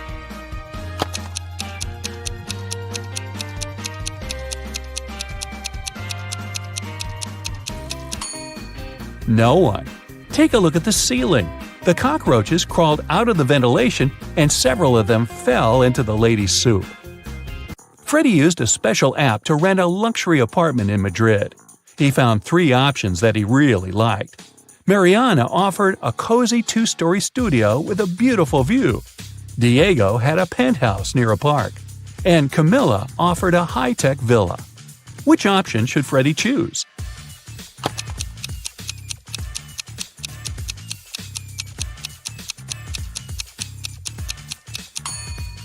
This penthouse has a cracked glass roof, which is extremely unsafe. As for the third option, see the Eiffel Tower? Camilla's high-tech villa is in Paris, not in Madrid. So, Freddy should choose the first studio.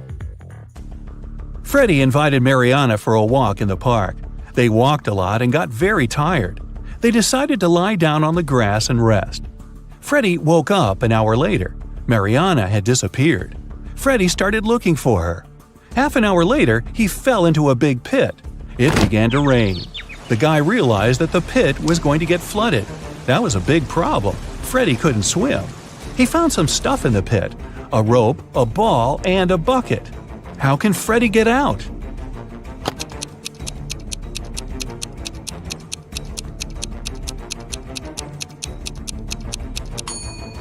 The ball will float up to the surface, and so will Freddie if he holds on to it. Freddie kept looking for Mariana. He came across a wizard's castle. The wizard had caught the girl and turned her into a frog. Freddie had to help her. The guy and the Mariana the frog found the wizard's book of potions. It described all the necessary antidotes. But first, the guys needed to understand which potion the wizard had used on Mariana. Freddie looked through the book. The first recipe included a slice of pumpkin, a slice of green apple, an orange wedge, and half a kiwi. The second recipe required a chamomile petal, 3 garlic cloves, and half of a red apple. The third potion should contain an orange wedge, a garlic clove, a banana peel, and a chamomile petal. Which potion did the wizard use?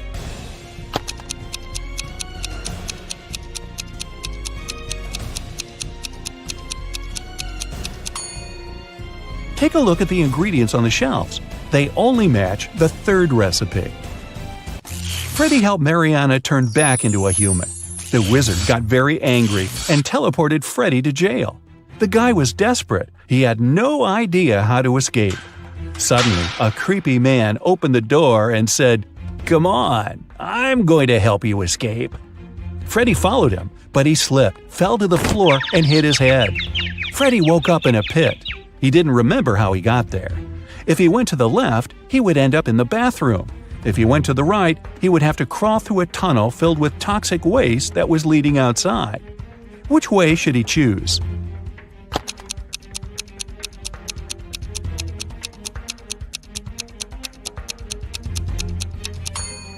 Freddie should go to the right. If he chooses the left corridor, he will end up in jail again. Look, this bathroom is on the territory of the jail. Freddie escaped, took a shower, and called Mariana right away. The wizard picked up the phone and said, "I have created enough evil clones of Mariana. I don't need her anymore. You can take her home now." Freddie rushed back to the wizard's castle and saw 4 Marianas. Can you help him find the real girl?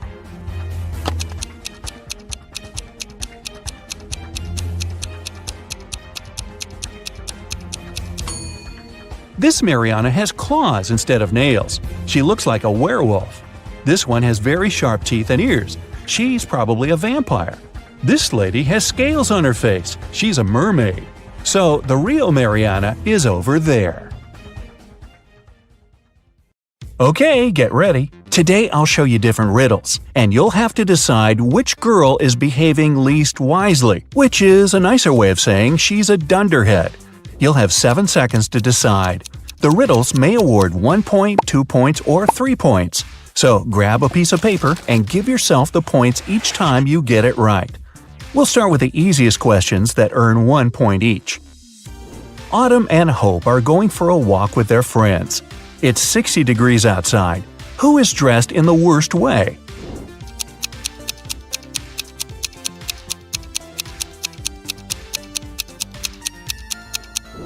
Hope. Autumn can take some of her clothes off, but Hope doesn't have anything to wear in case she feels cold. Ava and Olivia are camping in a forest. Suddenly, they encounter a bear on their trail. Ava stands still, and Olivia starts to run away. Who is in danger?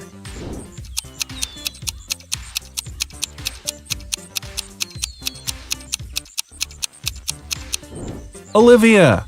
The bear might see her as prey and follow, and he's definitely faster. So it's better to keep your cool and slowly move backwards, keeping the eye contact. Haley and Savannah are making sandwiches for lunch. Who did something terribly wrong?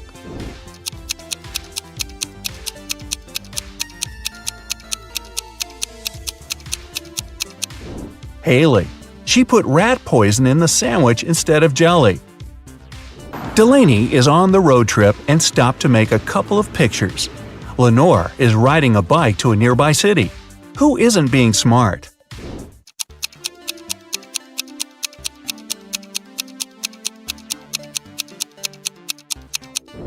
Delaney. She parked her car right under the sign that says parking isn't allowed. Jane and Charlotte are learning how to swim. Jane went to the lake with her little siblings, and Charlotte went to the ocean with her friends. They both jumped in the water alone. Who is in greater danger?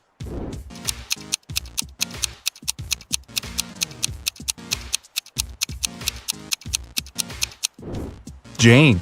In case she struggles, her little siblings won't be able to pull her out. McKenna and Desiree are late for school, so they're taking a shortcut. McKenna takes the way through the woods, and Desiree decides to go across a frozen lake. Who's in danger?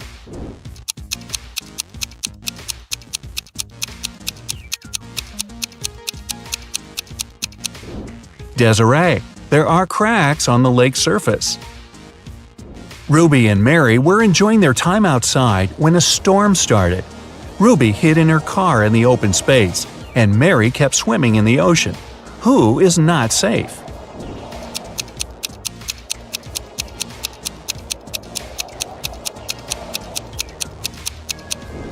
Mary should get out immediately. It's dangerous to touch water during a thunderstorm. It's okay to hide in a hardtop vehicle as Ruby did. Okay, easy questions are over. Next questions will give you 2 points each. Paige and Riley are going on a date, but they tell their parents they're practicing instead. Paige plays tennis and Riley plays soccer. Who's the worst conspirator?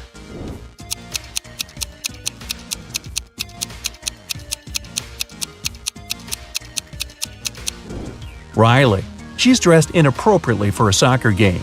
Unlike Paige, she doesn't have any change of clothes or equipment with her. Quinn and Sandra are working in a garden. Quinn was told to water the flowers, and Sandra should mow the lawn. Who's doing something wrong?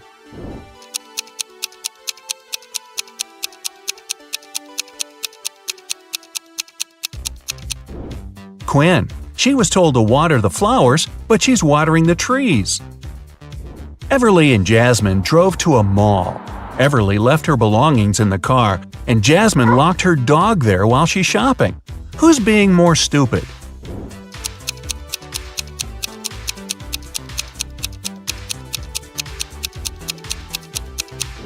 Jasmine. You shouldn't leave animals or people in a closed car, especially in the hot sun. It's the wrong way to get a hot dog. Mia and Stella wanted to get a tattoo and skip their classes to get home right after school. When they get home, they immediately run into their parents. Who's going to get in trouble?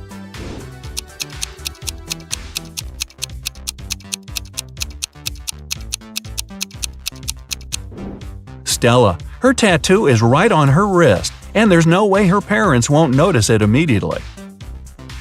Hannah's best friend is teaching her ice skating, and Lily is learning to ride a bike with her older brother.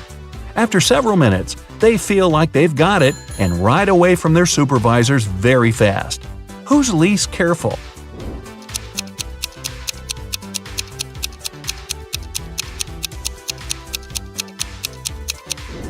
Lily.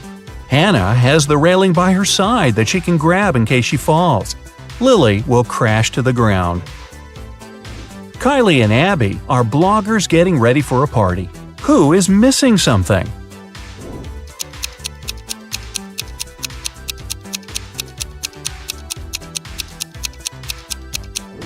Kylie. She's charging her cell phone, but the cord is unplugged. Melanie and Delilah are walking home from work late in the night. Which of the two isn't being careful?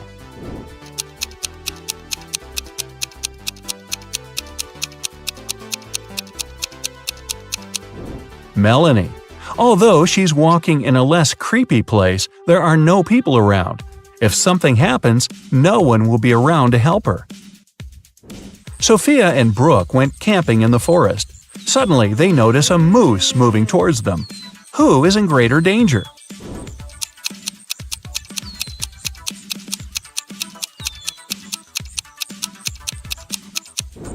Sophia, who is wearing heels and will run slower.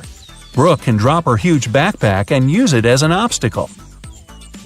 Kira and Ava want to go to a party, but their parents banned them from leaving the house.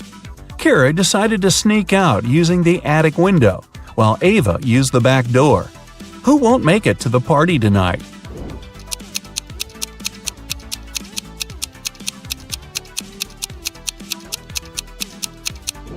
Ava.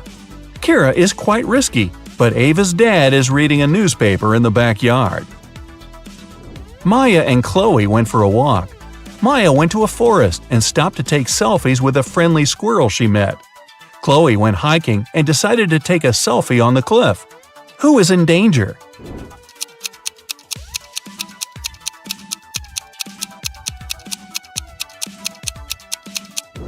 Maya. The branch above her is about to fall. Maeve and Sarah are cheating on their math test. Who is more likely to be caught?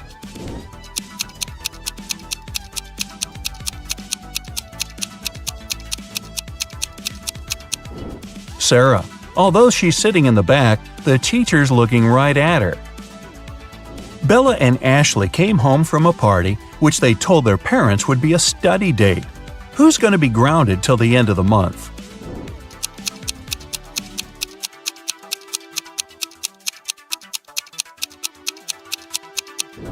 Bella. She'll have a hard time coming up with a logical explanation for the confetti in her hair.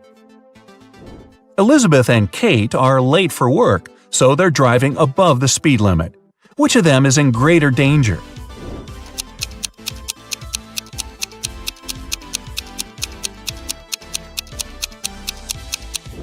Kate.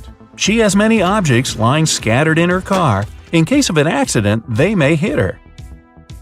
Ariana and Serena have to do their house chores before they'll be allowed to go to the birthday party. Who is going to be late?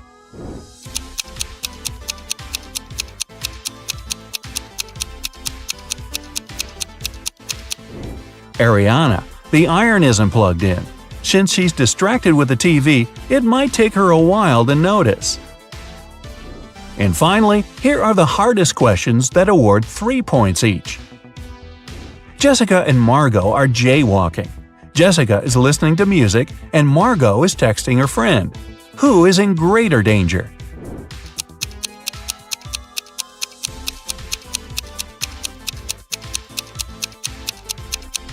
Jessica. Although they're both behaving poorly, Margot is on a straight road where she can be noticed. Jessica is jaywalking before the road takes a turn. Someone might not have enough time to react and stop. Julia and Naya are taking a vacation to the jungles. Julia got tangled up in lianas, and Naya got stuck in quicksand. Who's in danger?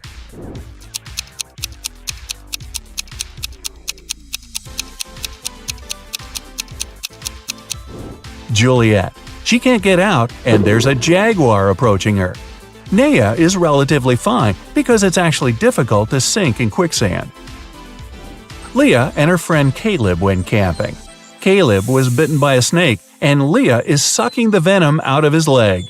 Amelia is on the trip as well, and there's a black widow on her neck. Who is in danger?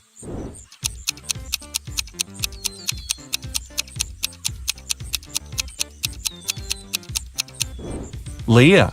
It's dangerous to suck out the venom.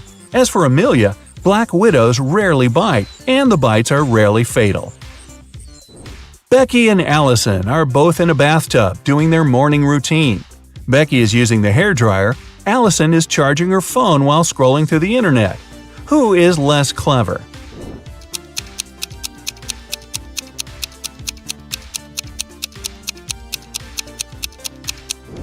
Allison. It's dangerous enough to have a socket close to the water, but Allison is charging her phone. Becky is sitting in the empty bathtub. She might be a little weird, but at least she's safe. Evelyn and Grace are on vacation. Evelyn is spending it in a desert, and Grace is in the wilderness. By the end of the day, they get tired and decide to spend the night where they are. Who's making a huge mistake?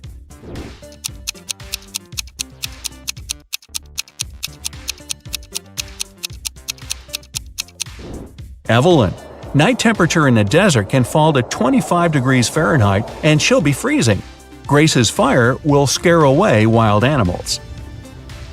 Emma and Avery are planning to go to the movies with their friends tonight. Meanwhile, they're enjoying a hot summer day. Who's not going to make it to the movies?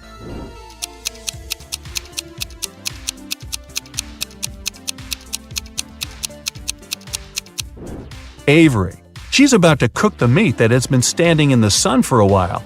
In the evening, she'll get food poisoning. Scarlett and Emily are sitting on a beach in a city center. Scarlett is applying makeup, and Emily is texting her friends. Who is more likely to be robbed?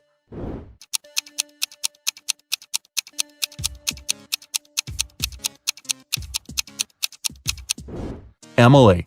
Although they're both distracted, at least Scarlett has a mirror in her hands and can see if someone is approaching her. Ella and Madison are driving to their friend's birthday party. Ella is chatting on the phone with her boyfriend, while Madison is applying lipstick. Who is in greater danger?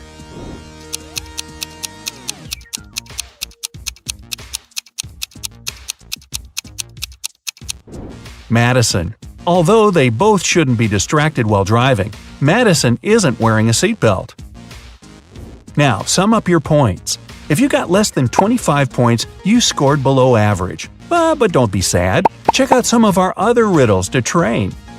If you've got between 26 and 40 points, you have an average score, and you're on the right track. If you scored between 41 and 55, you're above average. And if you scored 56 or more, you must be a second Einstein. Relatively speaking. Mr. Jones was watching TV when the doorbell rang. It was a guy who introduced himself as Lincoln. He said that he was a member of a volunteer group. They were collecting donations to save the rarest species of dodo birds. But Mr. Jones didn't believe him and called the police. Why?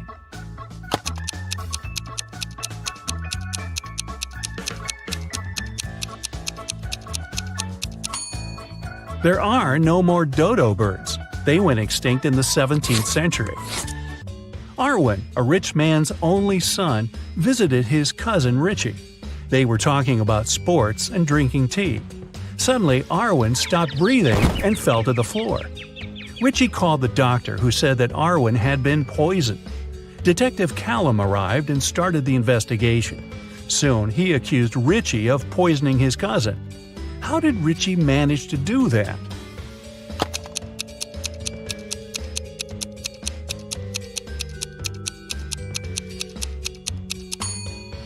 Arwen was the only one who drank his tea sweet. The poison was in the sugar. Eloise was studying in the library. She went to the bathroom and left her things on the table. When the girl returned, she realized someone had stolen her cell phone. She called the police, and they questioned the other 3 students who were in the library at that time. Bernard said, "I left the library right after Eloise. I wanted to get a drink from the vending machine. I didn't touch her things." Beth said, "I was studying the whole time and didn't even see anything." Serenity said, "I was in another part of the library and didn't come close to Eloise's table." Who stole the girl's phone?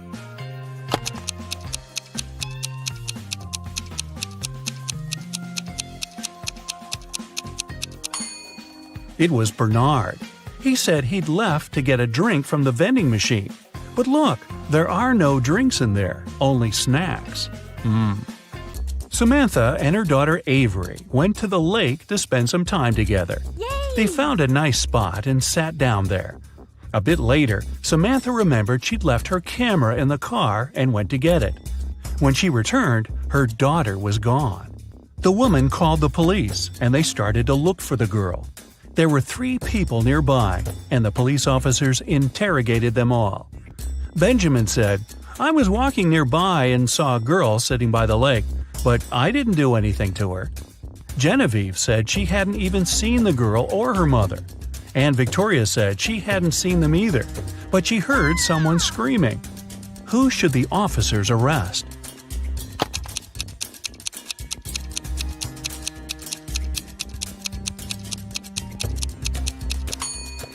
They should arrest Genevieve. Look, she's wearing Avery's scarf." Brian called the police early in the morning. He said that the night before, he and his girlfriend Estelle had been watching a scary movie together. Estelle was afraid to go home, so she stayed at his place. She was having a bad dream with zombies chasing after her, and she didn't wake up in the morning. The guy didn't know what had happened, but the police arrested him, claiming he was guilty. Why?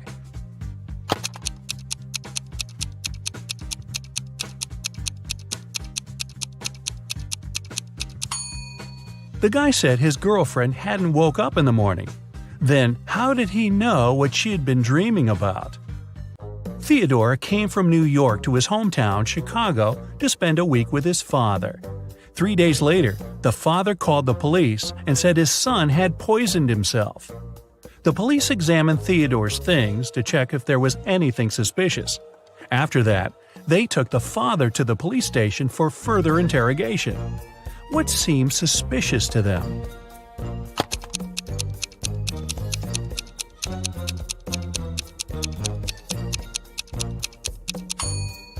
The officers found a return ticket from Chicago to New York. Theodore wouldn't have bought this ticket if he hadn't been planning to return to New York. Esme was having her usual walk in the forest. And you know what? She got lost again. After wandering around for a couple of hours, she finally found the witch's house. Esme asked the witch to show her the way back home. The witch wanted to make Esme her maid, but she had a problem. She was planning a vacation and wanted to go fishing. Her fishing rod was 13 feet long, and one was only allowed to take things no longer than 12 feet on the train. The witch promised Esme that if the girl found a solution, she'd let her go. What can Esme recommend?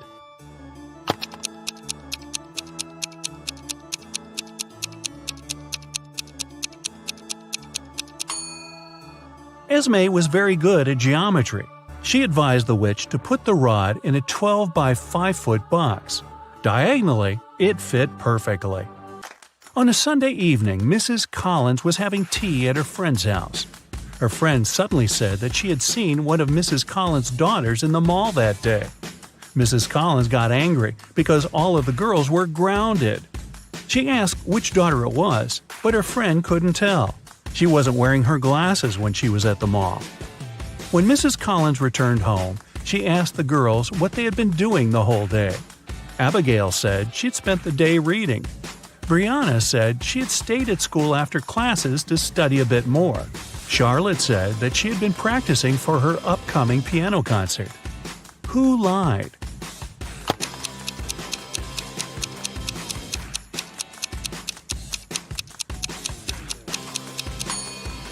Brianna. It's Sunday. There's no school. A young girl, Tenley, was brought to the hospital after being poisoned. But the examination showed that Tenley hadn't eaten or drunk anything that day. Her sister, Kennedy, said she didn't know anything about the accident. Tenley's friend, Ruby, said, "We were at school when Tenley felt bad." Tenley's boyfriend, Archie, said, "I haven't even talked to her today." How was Tenley poisoned, and who did it?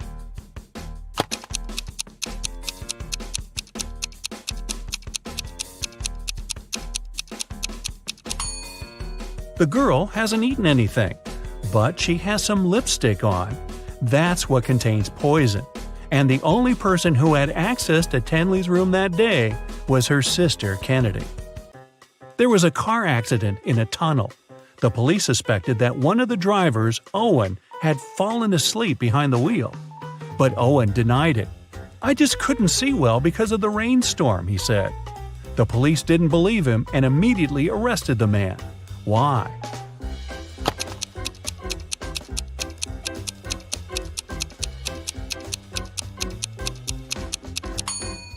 The accident happened in a tunnel. It couldn't rain there. Someone in the town was stealing cars. Every time a car disappeared, its owner would get a message from an anonymous number. In each message, there were 2 emojis that didn't make any sense. The police tracked the number, and the geolocation led to 3 houses. They questioned the owners, Mr. Walson, Mrs. Coleman, and Mr. Woolridge. Can you tell who the car thief is?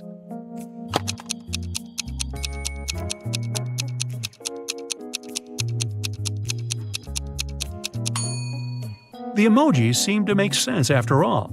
They're a wall and a father with a son. Combine them and you'll get Walson. So Mr. Walson must be the one stealing cars. Now let's play the game Who's Less Smart? It's early morning. Tom and Joseph are driving their teenage children to school. Who is not smart?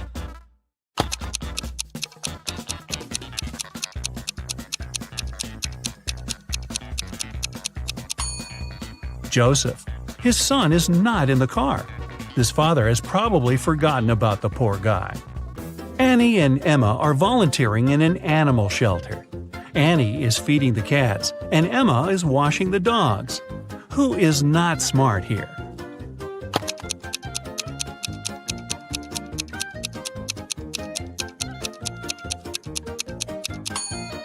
Annie. She's giving dog food to the cats. Logan and Anthony are both having job interviews at 4 p.m. Logan is packing some food, and Anthony is ironing his best suit. Who's not smart?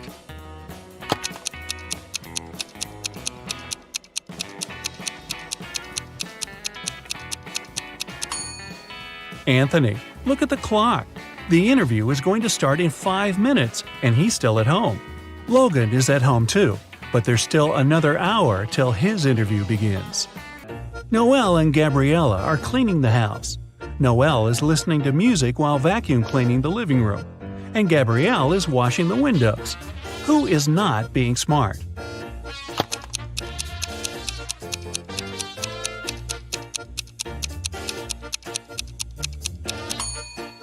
Noelle. The vacuum cleaner isn't plugged in. Skylar and Autumn are both going on summer vacation.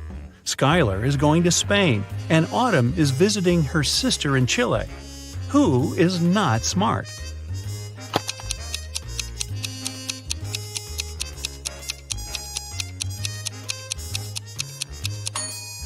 Autumn. She's packing shorts and swimwear, but she won't need them because it's winter in Chile. Both Josh and Amelia didn't sleep well because their neighbor's dog had been barking all night. Amelia asked Josh to take out the trash while she was making some coffee for them. Who is not smart?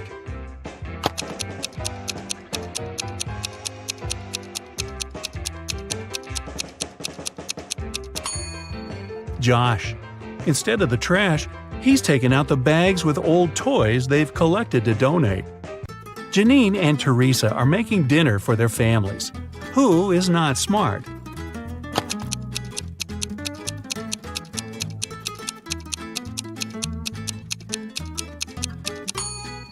Well, they both have a problem. Janine is putting out a fire with water, and Teresa has a mouse in her kitchen and an ant in the dough. A wealthy man, Mr. Johnson, had a precious vase that he valued more than all other belongings. One day, the vase disappeared. The man was miserable. An hour after he discovered it was missing, he got a message. "If you don't come here in 10 minutes with $100,000, your vase will be broken." There was a photo attached to the message. Mr. Johnson realized it was some hotel. In that area, there were 3 of them: the Hero of California, Hummingbird, and Youth Hostel. Where should the man go?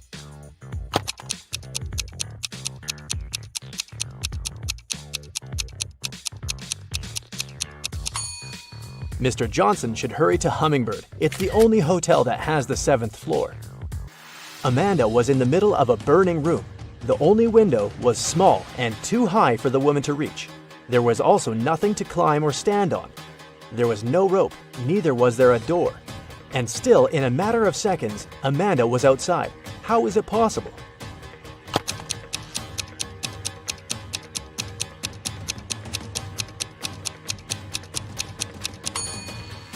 There was no door in the room.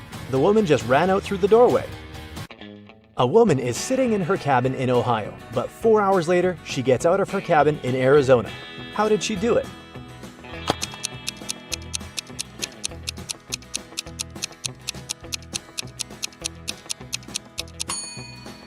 The woman is a pilot, and the cabin is actually the cockpit of the plane she flies. One night, Kevin broke into a rich house. He knew its owner had just bought a unique diamond. The thief managed to get through one of the trickiest security systems he'd ever seen. And here it was, the diamond. After grabbing the gem, Kevin got out of the house, but when he was already outside the gate, 2 security guards caught him. The guy tried to persuade the men he was only a passerby, but they didn't believe him. They searched Kevin, but found nothing. The guards were puzzled and decided the thief had swallowed the diamond. But X-ray also didn't show anything strange. The security guards had to let Kevin go. The guy got home, and in a few minutes, he had the diamond in his hands. How did he smuggle it?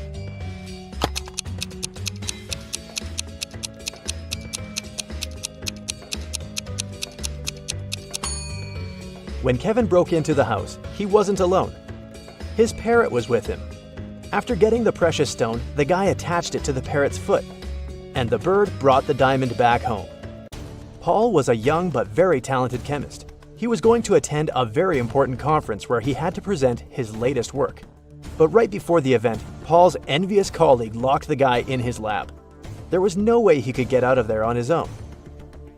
In the middle of the room, there was a test tube with some bright purple liquid inside. There was also a note. This mixture will blow up in 1 minute. You've got only one chance to neutralize it with one of these ingredients.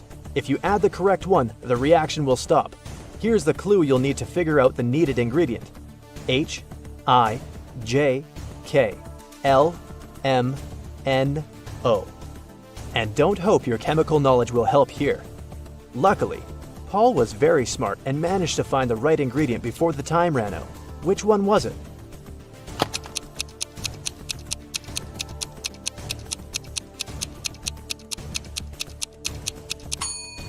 It's a row of letters from H to O.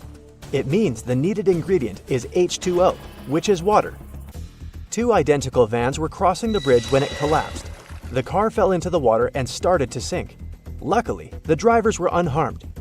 But they had to find the way to the surface really fast because the vans started to fill with water. One of the men began to push the driver's door, and the other was trying to open the side door. Who has the higher chances of survival?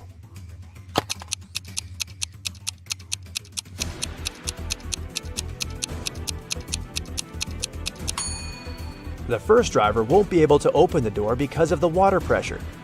But the side door in the second car is a sliding one. With some effort, the second driver will be able to open it and escape. One person can dig a hole within 1 day. Then, how long will it take 2 people to dig half a hole?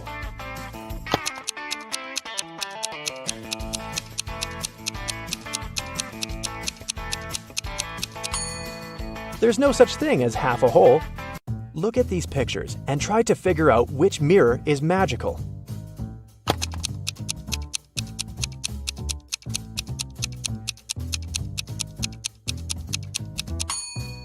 It's the one on the right.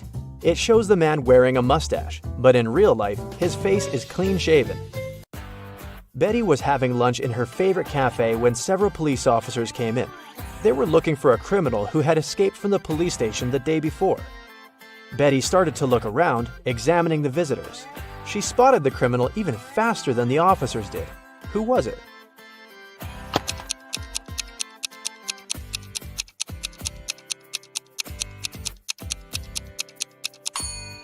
Look at the barman. He's wearing handcuffs. Daniel wanted to go to the seaside with his friends in the summer, but his father reminded the guy he'd promised to help in his parents' store. When the man saw how upset his son was, he offered him a deal. Daniel had to solve several riddles, and then he'd be free to go and have fun with his friends. So, our customers often ask us to sell them something that's full of holes but can still hold water. What should we offer them? After a while, Daniel found the right answer. What's this mysterious thing?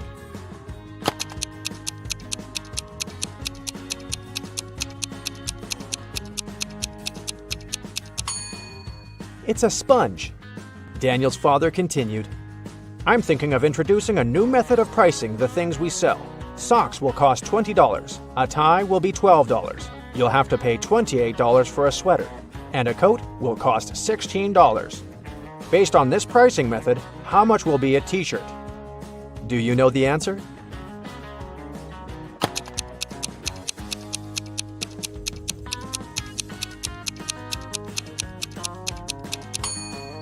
Daniel was confused at first, but then he realized the correct answer was $24. His father was going to charge $4 for each letter needed to spell the item of clothing. "You're doing really well," Daniel's father told the guy. "That's why I'll give you just one more riddle. If you crack it, you can have some rest in the summer. 81 times 9 equals 801. This equation isn't correct. What can you do to make it true?" This riddle took Daniel quite a while. And how fast can you solve it?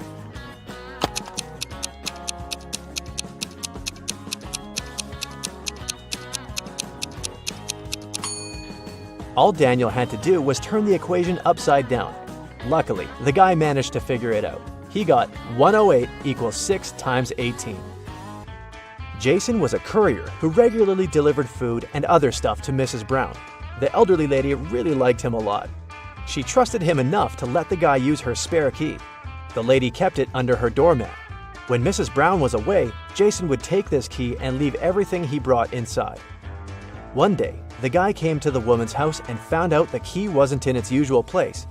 He rang the bell, and a man he'd never seen before opened the door. "I'm an electrician," he said. "I was fixing some lighting problems in the living room, and the elderly lady is resting now." Jason immediately called the police. Why?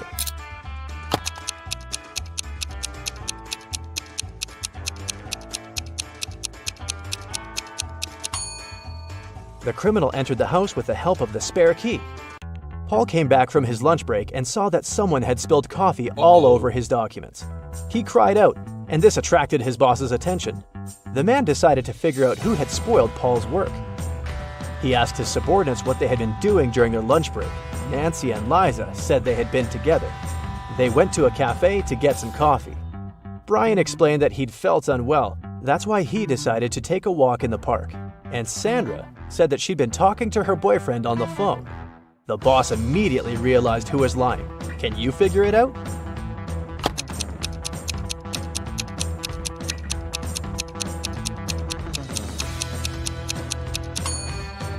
It was Sandra.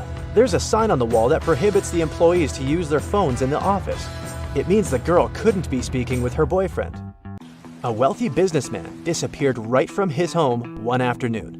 His wife called the police. The detective arrived and questioned everyone who was in the house at that time. The cook said that she'd been preparing dinner and hadn't left the kitchen. The maid claims she had been cleaning the dining room after the businessman and his wife had had lunch. And the wife said that after lunch, she'd been sunbathing and swimming in the pool. The detective immediately realized who was behind the man's disappearance. Do you know the answer?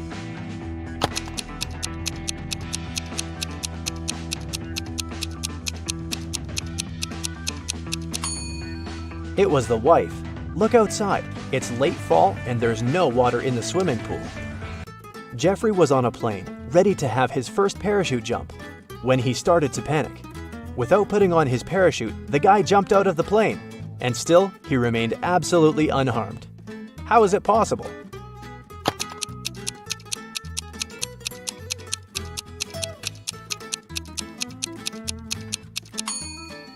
The plane was still on the ground. There's a large apple tree growing on a cliff. If a powerful wind is blowing towards the land, where will the apples fall?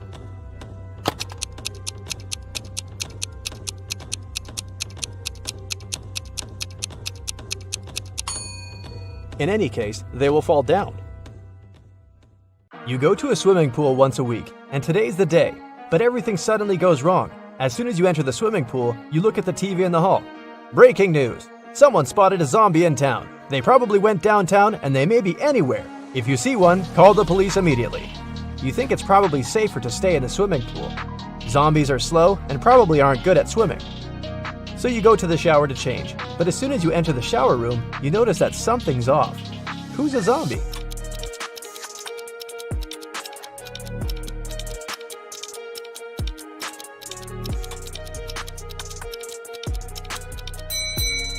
The two girls seem completely fine, but there's a bandage on the man's leg. No one would go to a swimming pool if they had cuts or scratches, unless they're a zombie. Once upon a time, there was a wealthy king who hired an artist to paint his portrait. The artist told the king that he wanted to be paid in gold, and he wanted to get paid every day. He also said it would take him 7 days to finish the painting. The wealthy king had only large bars of gold, and he wanted to give 1 bar for his work. But since the artist wanted to get paid daily, he needed to come up with a plan. He had a magic tool that could cut any material, but it was able to make only 2 cuts. How did the king split the gold bar so that the artist got his gold every single day in equal amounts?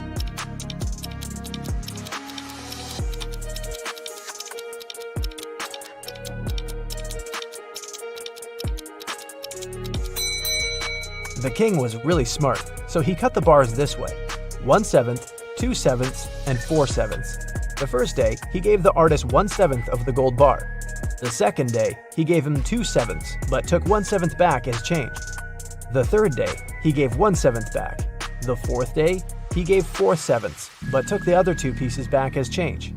The fifth day, he gave 1/7, so the artist got 5/7 of the bar. The sixth day, he gave 2/7, but took 1/7 back again. And the very last day, the artist got 1/7, so in the end, he had a full bar of gold. 4 friends, Josh, Maggie, Jason, and Rosie, were walking in the woods. It was a wonderful day, and they were about to start a picnic. But all of a sudden, the sun turned to black and they saw dozens of zombies approaching them. The friends started running away and saw a tunnel. It was dark and scary, but the guys knew exactly that when they crossed it, they'd be safe. They had only 12 minutes to cross the tunnel. It takes Josh 1 minute to cross it. Jason can do it in 2 minutes. Maggie thinks it will take her 4 minutes, and Rosie can cross it in 5 minutes. Not to risk it, the guys decided to split into 2 groups. The problem is that they only have 1 torchlight, and there's no way they go there in 4. How can they escape?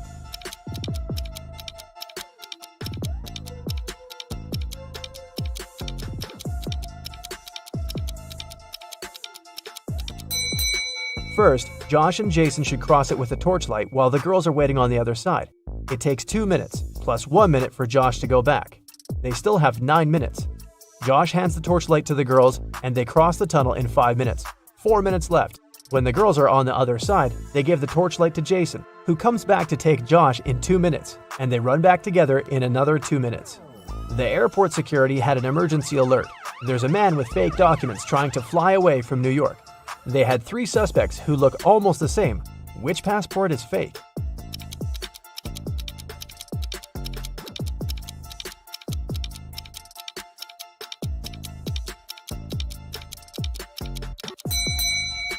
No matter what country a person is from, no passport can have a photo with mountains in the background. All backgrounds should be solid. John's passport has a suspicious photo in it. His documents are fake. Mason is a lifeguard. One day, a girl came up to him asking for help. She said someone had stolen her wallet, which she noticed when she was going to go and grab a soda pop. Mason checked the towel where the girl left her stuff, but the only thing he noticed were her own footprints. Is this girl lying to Mason?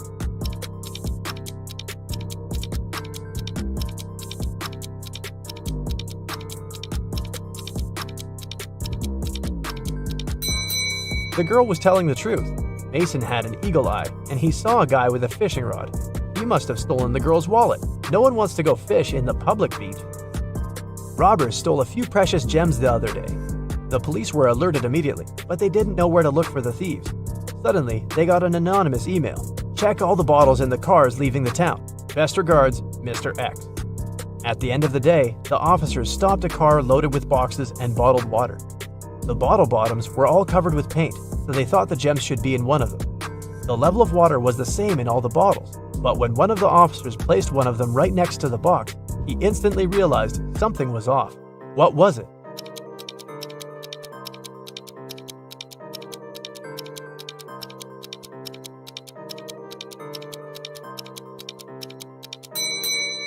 The bottle standing next to the box is much lower than those still inside.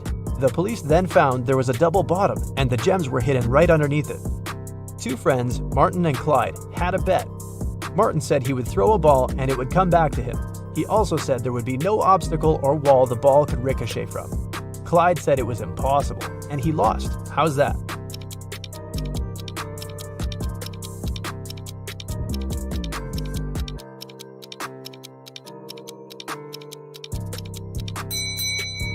Martin threw the ball straight up. It obviously came back to him. No magic, just physics. Emily grabbed a really nice muffin at the cafeteria and put it on the office desk. She wanted to save it for later, but when she came back from the meeting, she saw someone had eaten her muffin.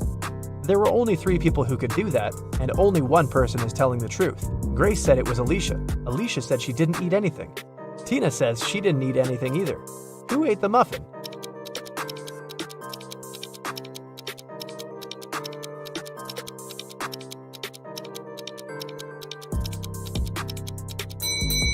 It was Tina. Only one person is telling the truth, and it's Alicia.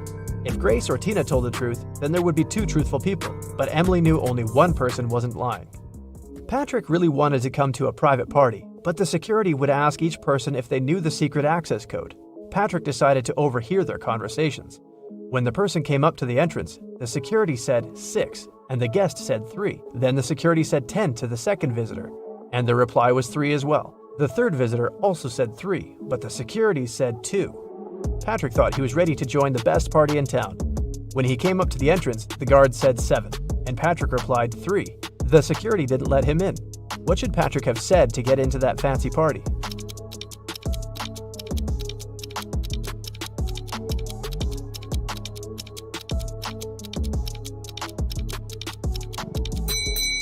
He should have said 5. The guest needed to count letters. 6, 10, and 2 have 3 letters. That's why the answer was 3. In the word 7, there are 5 letters. Ben loved diamonds. For some time, he would spend $5,000 a day on precious stones. At some point, he realized he had too many gems, so he started selling them at $3,000 a piece. Sometime later, he became a millionaire. How is that possible if he was obviously losing money?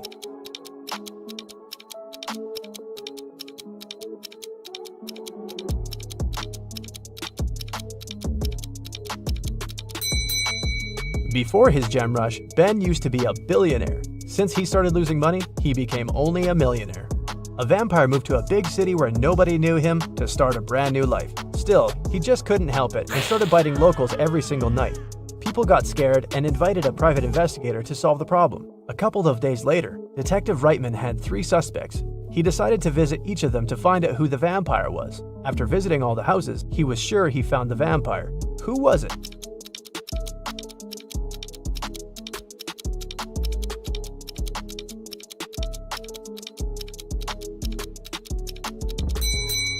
Well, the man on the left has loads of garlic in the kitchen, and vampires are scared of it. The second suspect had a lot of silver-plated accessories, earrings, piercings, and a chain. Vampires don't really like silver. The guy in the blue shirt is a vampire. Long ago, in the kingdom of Riddles, a criminal was caught. The guards took him to the king, who was famous for loving riddles. King Archibald said that if Harry, the criminal, managed to solve his riddle, he would set him free. Harry agreed, and Archibald drew a 2-foot line on the ground with his foot. The king asked Harry to make this line 2 times shorter without touching it. In the end, Harry was free. What did he do?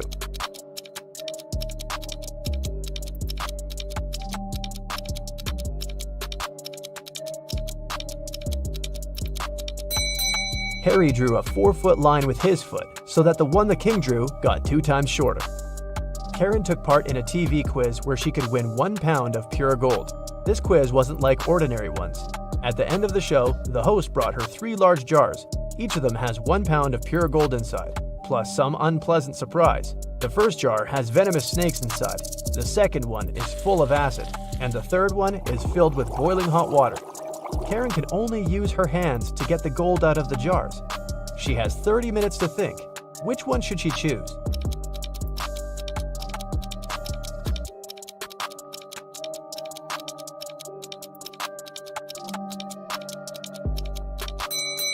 Karen should choose the one with hot water. It cools down pretty fast, and it's gonna get lukewarm in half an hour. Guess who's rich now?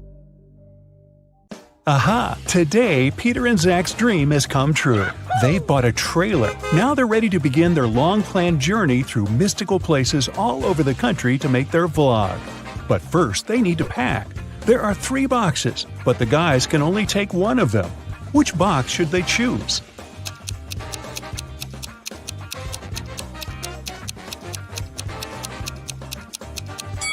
The first one. Take a look at the reflection in the mirror. The second box is empty. And the food in the third box is spoiled.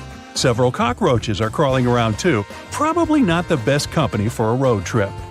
Peter's aunt, Sarah, gave the guys 3 patchwork quilts for the trip.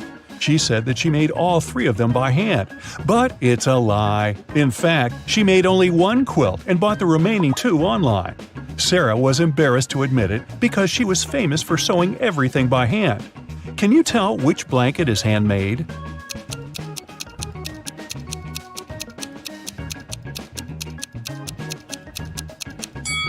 The third one.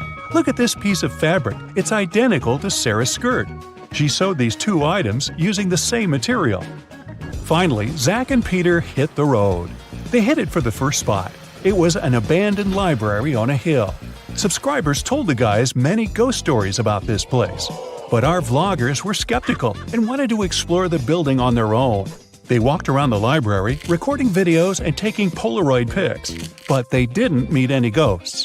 When they returned to the trailer and looked through the pictures, they freaked out and locked all the doors. They left this creepy place as soon as possible. What scared them so much?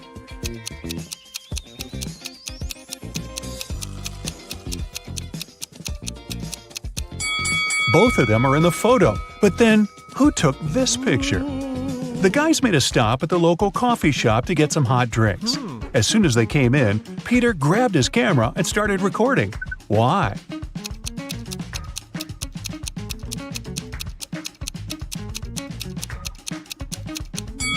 Here's a ghost. The guys ordered sandwiches, but the barista, Fiona, had to prepare online orders first.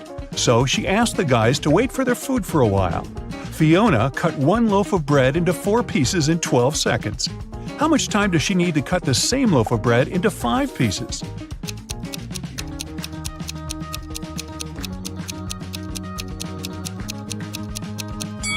"16 seconds.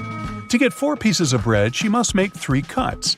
If it takes her 12 seconds to make 3 cuts, it means she makes 1 cut in 4 seconds. If Fiona wants to cut the bread into 5 pieces, she needs to make 4 cuts. 4 seconds for each cut makes it 16 seconds in total. Oy, my head's spinning. Zach noticed a fortune teller shop in the basement. It could make great content for the vlog, so he went downstairs. But as soon as Zach entered the shop, all doors and windows disappeared. Wicked Witch offered the guy a deal. She had 2 identical cards. One of them had escape written on it, while the other said marry me. Zach could pick only 1 card. If he got the escape card, he'd be free. And if he picked the marry me card, he'd stay with this creepy witch forever. The witch didn't want him to have a chance to escape, so she wrote marry me on both cards. Zach anticipated that the witch would do so, but he still managed to win and escape. How did he do it?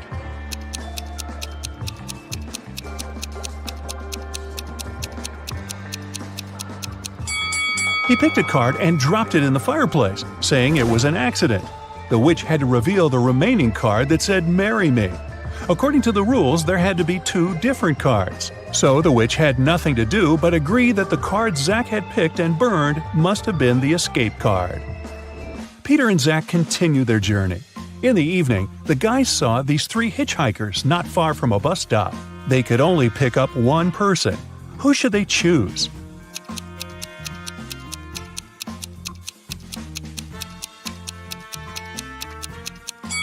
This pretty girl is a werewolf. Hey, look at her toes. She has already begun to transform because it's the full moon. And this harmless-looking elderly lady is a runaway criminal. Take a look at the poster hanging at the bus stop. It's her portrait. As for the guy, he looks pretty harmless. Yeah, his clothes are indeed stained with something red, but that's just some paint because he's an artist. Look, there are art supplies in his backpack. The artist, whose name was George, told the guys about another interesting, mysterious place. The locals called it the Haunted House. 1 week ago, George heard strange screams coming from inside. He went to check the house. A minute later, he ran away screaming.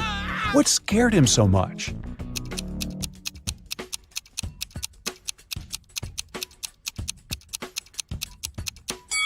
The portrait of this creepy clown is moving. Zach and Peter decided to explore that haunted house. When they entered the building, they didn't see any portraits. but they heard screams coming from the basement. They walked downstairs and found a loudspeaker that replayed the screams over and over again. There was a clown costume in the closet. Zach and Peter found 3 suspects among the neighbors and asked them just one question. "What did you do 1 week ago?" Mr. Daniel said, "I was on vacation in Spain for 2 weeks. We came back yesterday." Jessica said, "I have very sensitive skin. I wouldn't spoil it by wearing a clown mask." As for Henry, he said he had been preparing for his tests at college 24/7. Who's lying?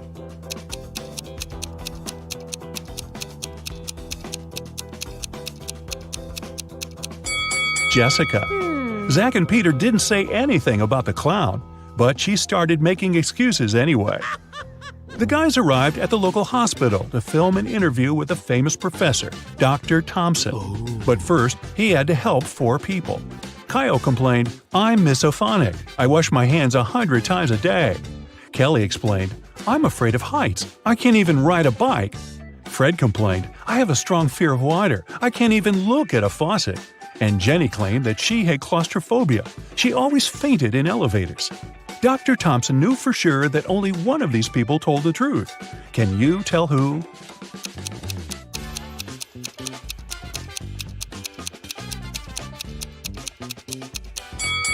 Fred can't be afraid of water. He has an aquarium with fish in his house.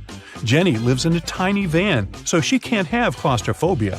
And Kyle's apartment is too messy for someone who has a fear of dirt and germs. So it's Kelly. She sleeps on the floor, which is normal for someone with an abnormal fear of heights. Next stop, creepy caves. Zach and Peter went to see ancient ruins in the middle of the woods. Many people had disappeared there. The guys heard weird screams coming from the cave, ran toward the sound, and got lost. Suddenly, they saw 3 tunnels. The first tunnel was filled with fire. A hungry vampire was waiting in the second tunnel. And the third tunnel was filled with poisonous apples. Which way should they choose?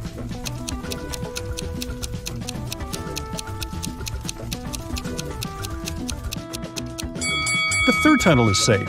The guys don't have to eat those apples. After their epic adventure in the cave, Zach and Peter went to the supermarket to buy some groceries. I'm guessing the apples made them hungry. Can you see a ghost in this room?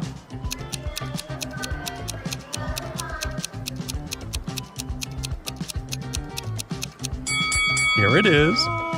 Peter and Zach found out that people had seen some zombies in this abandoned town. So they decided to make a stop there and check for themselves. The town looked empty. The guys were very disappointed. But suddenly, a crowd of hungry zombies popped out of nowhere and started chasing them. The guys ran into a hospital and locked the door. Zombies began breaking the door down. Luckily, a helicopter with a rescue team arrived quickly. It was going to land on the roof. Zach and Peter needed to get there as soon as possible. Help them find the shortest way.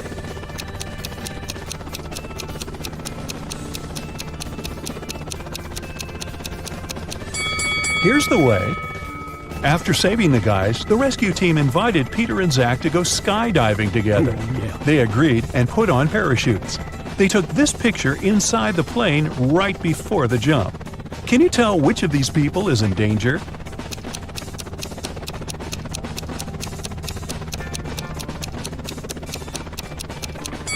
This man over here, he's wearing a regular backpack instead of a parachute. The guys made a stop on the shore of a famous, mysterious lake. They went fishing.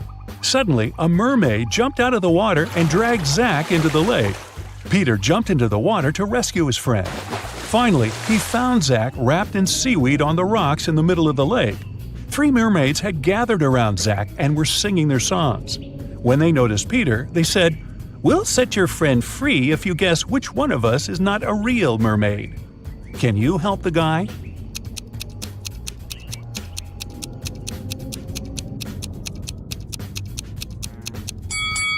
This lady over there, her tail isn't real. Sometime later, Peter's aunt, Sarah, called them. She was very upset. She found out that she had left her diamond ring in the guy's trailer. Peter found the ring and said, "No worries, we're going to send it back to you." But there was a problem. If he sent it by post without locking the box, the ring would be stolen. Both Peter and Sarah had some locks, but neither of them had the key that would open the lock of the other. Still, they managed to make it work, and Sarah got her ring back. How did they do it?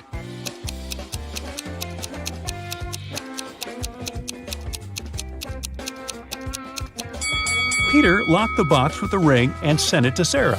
When Sarah received the box, she added her lock and sent it back. Peter received the box and removed his lock. Then he sent the box back to Sarah. She opened the lock with her key and got the ring. Man, these folks lead complicated lives, don't you think? Gemma is a mermaid. No, really. She lives in the Atlantic Ocean with her family and friends. Can you tell who the youngest sister in the family is just by looking at them?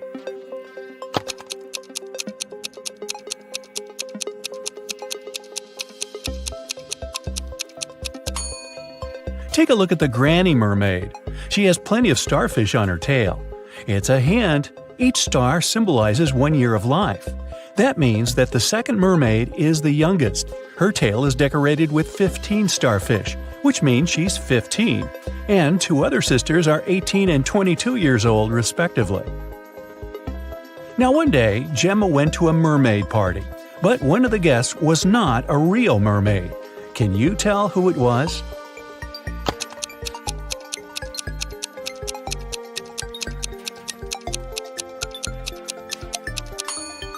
This shark over there is not a mermaid. Gemma's mother, Fiona, owns a cute one-story jewelry store for mermaids. She came to her store early in the morning and found out that the most expensive necklace had been stolen. She called the underwater police. Detective Fisher arrived and questioned Fiona. "I closed the store at 10 p.m. and went home. The pearl necklace was still right there." Detective Fisher identified 3 suspects. The owner of the store next door said, "I closed my door at 8 p.m. and went home right after that." The guard said, "I was on duty last night.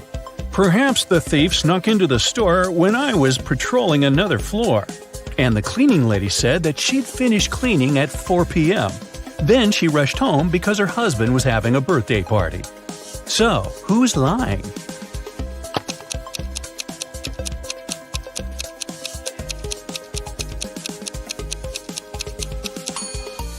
The guard.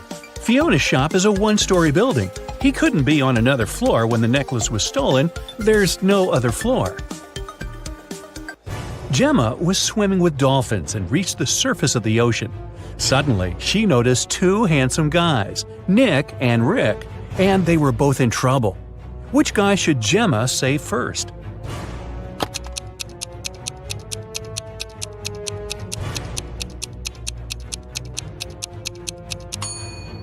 Rick.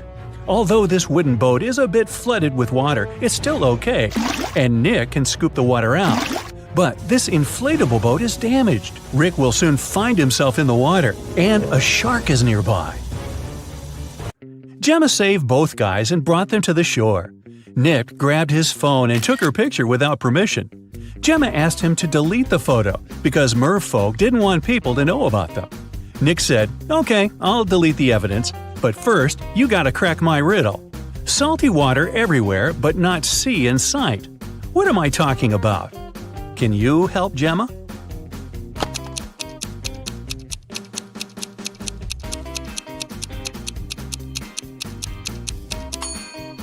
The correct answer is tears.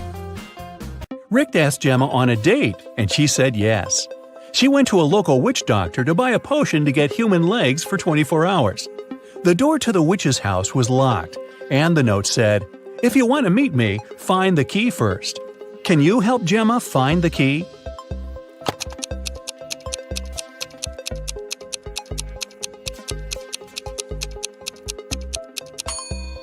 Here it is. Gemma opened the door with the key and found another door that required a password. There was a note on the door. What has 88 keys but cannot open a single door? Can you help Gemma crack the code?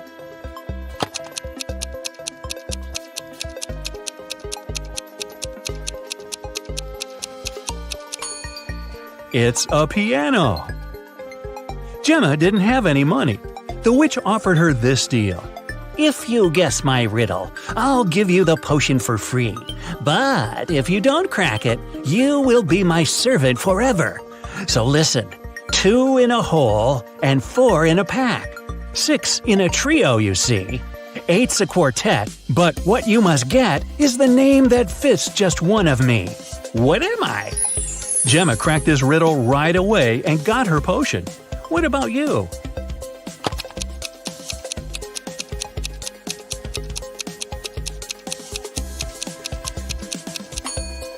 The correct answer is half. Gemma got the potion, drank it, and turned into a human. There were 3 routes she could take to get to the meeting point. The first path led through a village inhabited by vampires. The second path is full of toxic flowers that could make her lose her mind. And the third path went through an enchanted forest that blocked all magic and canceled all previous spells. Which way should Gemma choose?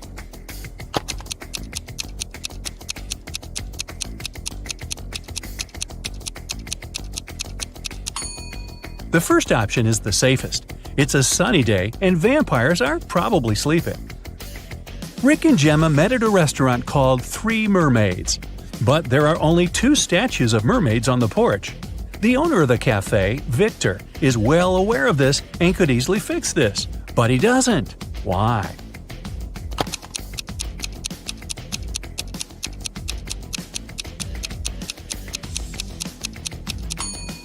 This is his business strategy. Passers-by notice the mistake, enter the restaurant to inform the owner, and often stay for lunch. Rick is a detective at the police station. During his dinner with Gemma, he received an urgent call from work. Jeff, a country house owner, said that his housekeeper had tried to get rid of him. The night before, the housekeeper gave him an apple for dessert. The man took a bite and passed out. He woke up the next morning and immediately called the police. Rick and Gemma went to the crime scene. The housekeeper denied everything. Gemma didn't know who to believe, but when Rick examined the crime scene, he understood who was lying right away. Who's the liar, the housekeeper or the owner?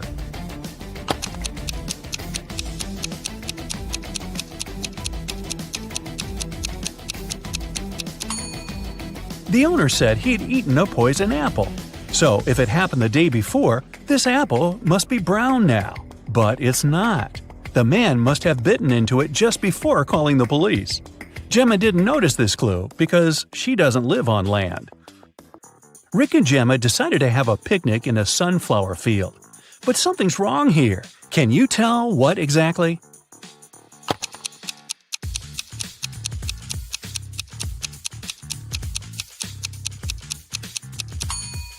The wind is blowing the clouds to the right, but the sunflowers are swinging to the left. That's impossible. Gemma fell asleep in the field. When she woke up, Rick was gone. She looked around and saw an evil elf. He said, "I've put your boyfriend in jail, mermaid. If you want to see him again, solve my puzzle. I can be red, blue, purple, and green. No one can reach me, not even the queen. What am I?" Can you help Gemma save Rick?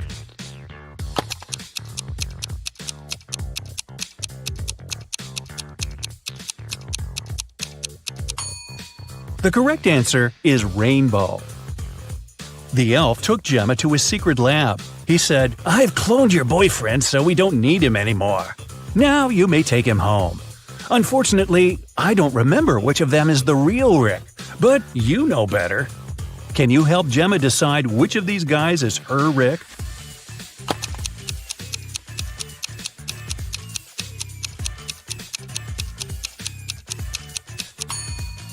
This guy has 3 fingers. This Rick's teeth are too sharp for a human. This Rick lacks eyebrows, and this one has pointed ears. So this one is the only real human. The elf returned Rick to Gemma. The guys rushed away from his lab. It began to rain, and they decided to hide in an old, creepy castle. When they entered the building, they saw a beautiful fountain. That's when Rick and Gemma realized that they were not alone. There were many ghosts in this castle. Can you figure out the exact number?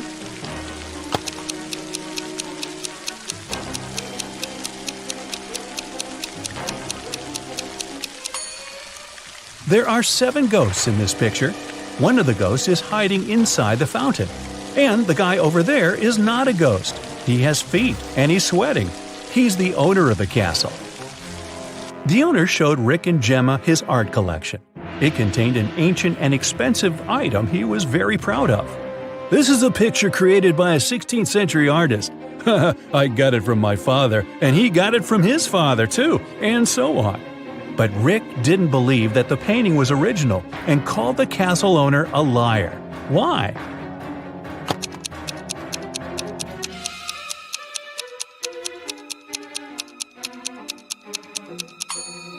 See this plastic cup? It couldn't exist in the 16th century. Well, it stopped raining and the guys decided to leave the castle. But the door had disappeared. The owner of the castle was very angry and offered them only 3 options to escape. There was a tunnel with a fire burning inside behind the first door. Dangerous, angry snakes were waiting behind the second door. And there was a portal leading to a black hole behind the third door. Which door should Gemma and Rick choose?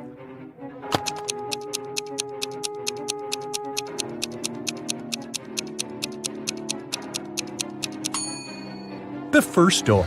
They can put the fire out using the water from the fountain and vases from this shelf. Rick and Gemma went to the beach because the 24-hour spell was coming to an end. Gemma had to return to the Sea Kingdom. Suddenly, the Wicked Witch appeared out of nowhere and said, "You guys are so cute. I don't want you to be apart. If you manage to solve my riddle, I'll turn Gemma into a human for good. Here's your task. How to poke a balloon without popping it." What do you think? Rick cracked this riddle right away. What about you?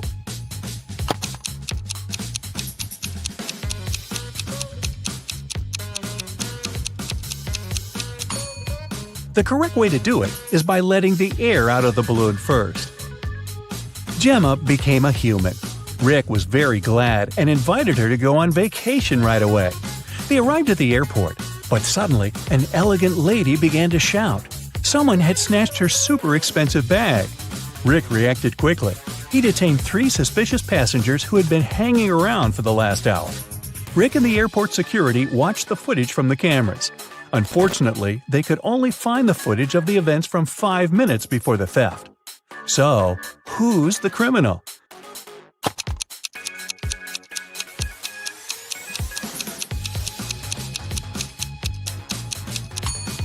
It's the guy over there. The elderly woman's bag only looks bigger because she put her jacket inside. And the stolen bag wouldn't fit in this girl's purse. Gemma was living happily with Rick. But one day, she received this postcard from her mermaid sister. Gemma was horrified. She dropped everything and went back to the Sea Kingdom to save her sister. But when she got there, she saw that her sister was safe. How did she survive?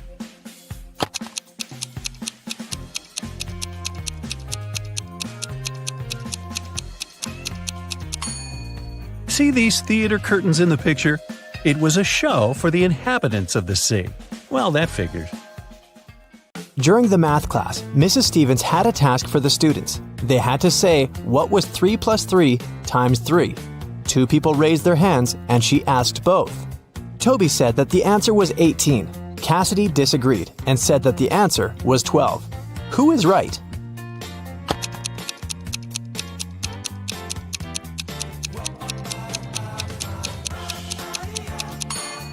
Cassidy. The multiplication is always done first, so we multiply 3 by 3, that's 9. Then we add another 3 and get 12. It takes Genevieve 12 seconds to cut 1 loaf of bread into 5 pieces. How much time does she need to cut the same loaf into 6 pieces?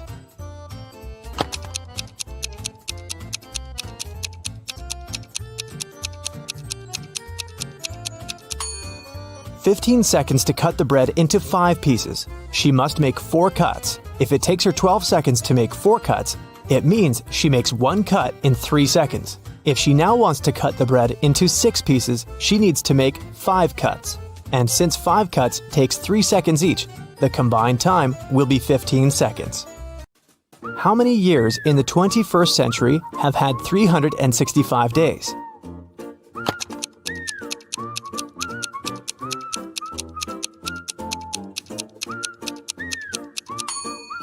Some of the years did have 366 days, and still, all of the years have had 365. So starting with 2001, it's been 20 years by now. No time to explain, but Tim needs to break into his mom's computer. The problem is that he doesn't know the passcode, but here's a hint. What's the passcode?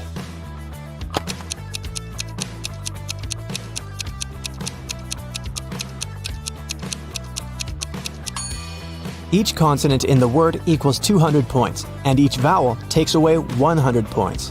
In the word kiwi, there are 2 consonants that make 400 points. 2 vowels take away 200 points, so the passcode is 200. Lucas and Liam went for a walk. They found a cool tree and decided to climb up to the top of it. Who is less smart?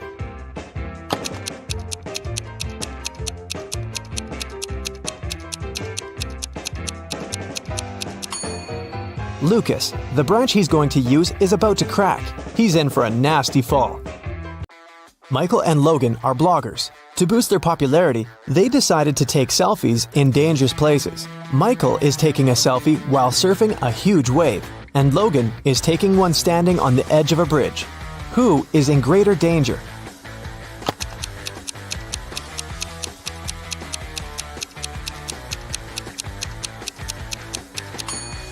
Michael. Logan at least has some people around. They'll notice if something happens and call the emergency services. Michael is alone. Thomas and Abigail were going on a date. Thomas arrived half an hour earlier and decided to go and buy some flowers. Abigail had just returned from London and was driving to meet the guy. Who is doing something wrong?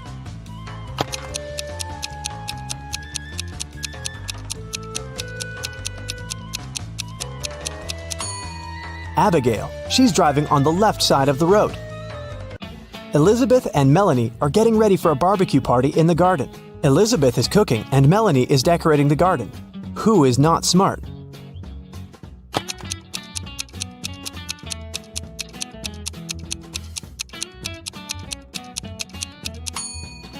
Elizabeth. While she's cooking, the meat is going bad in the sun.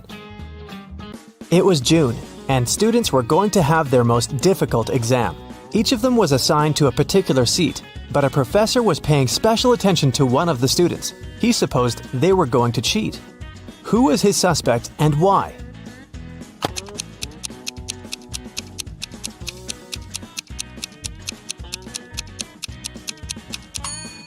It's this blonde girl. In June, the weather is great, and all students are lightly dressed. And still, this girl is wearing high boots and a sweater with long sleeves. Ella got a new motorbike. She locked it in her garage and left for work. When she came back home and opened the garage, the motorbike was missing. The woman called the police. The officer interrogated 3 of her neighbors. Ryan said that he'd been away the whole day and hadn't seen anything. Colin said, "When I was walking the dog, the motorbike was still there." Jane said that she had come to Ella's house to ask her for some garden tools, but Ella hadn't been there, so she'd left. Who stole the motorbike?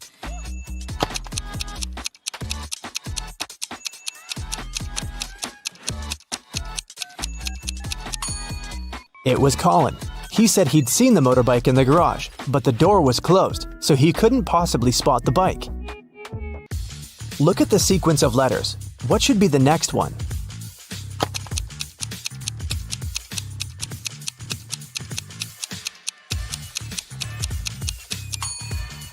Each of these letters is the first letter of some day of the week. S stands for Sunday, M for Monday, and then we've got Tuesday, Wednesday, Thursday, and Friday. The only one that's left is Saturday, so we need an S.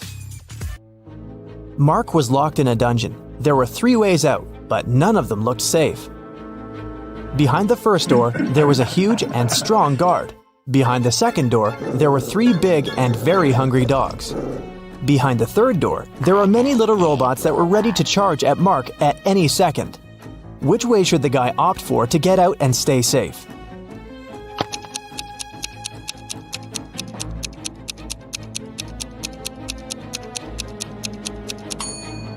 I'd say the third one.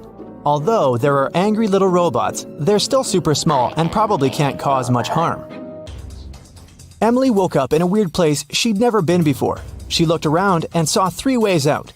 But there was a catch. Behind the first door, there was an iron block with a motion sensor that would crush everyone who entered the room. Behind the second door, there was an electric shock device that never missed. Behind the third door, there was broken glass all over the floor. Which way should Emily choose?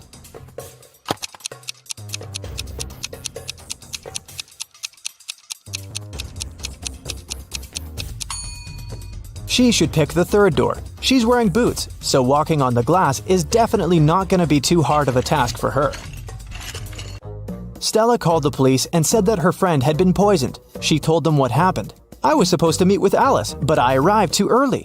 So I went to pick her up at her house. I knocked, but no one answered the door. The light was on, so I knew Alice must be at home. I had a spare key, so I opened the door myself. I found her in the room unconscious with an empty glass by her side. The police officer asked if Stella had touched anything.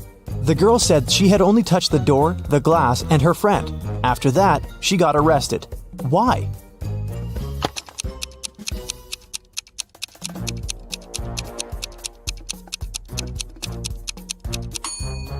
She said the lights had been on, but she didn't say anything about touching the light switch. But when the police entered the house, the lights were off. Mrs. Donnell reported that she'd been robbed. She said, "I was in the restaurant's bathroom fixing my makeup when someone approached me from behind and hit me on the head. I didn't see what this person looked like."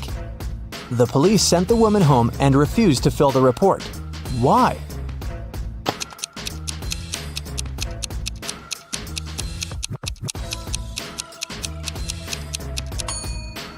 The woman was fixing her makeup. This means she was looking in the mirror. If someone had tried to approach her from the back, she would have definitely seen this person. But she said she hadn't. She probably made the whole story up. A cleaning man was washing the windows in an office building and fell from the third floor. Everyone agreed it must have been an accident. Luckily, Detective Callum was nearby. Once he came closer and saw what had happened, he concluded that it couldn't have been an accident. Someone pushed the man out of the window. How did he understand it?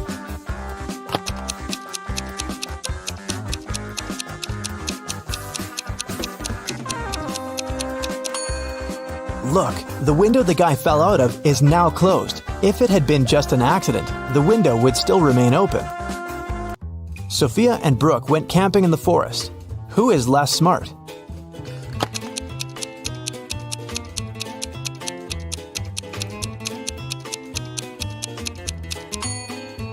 Brooke. Look, she's wearing heels. Nicole and Kate are late for work. They're both driving fast, breaking the speed limit. Which of them is in greater danger?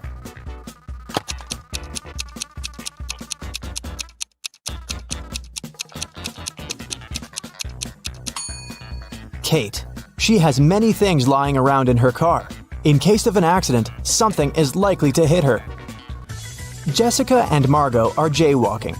Jessica is listening to music and Margot is texting her friend. Who is in greater danger?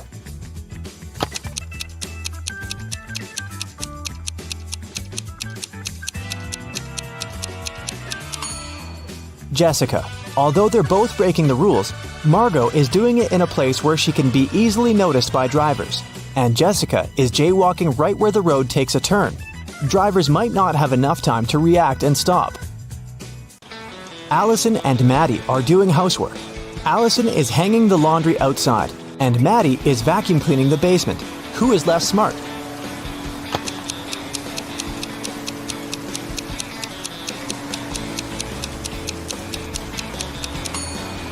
Allison.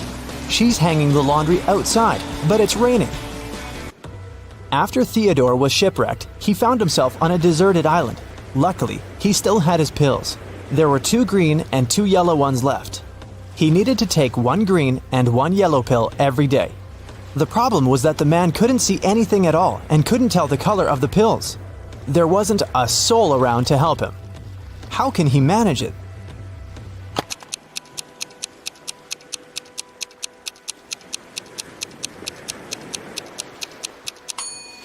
Theodore should break each of the 4 pills into half and eat half of each of the 4.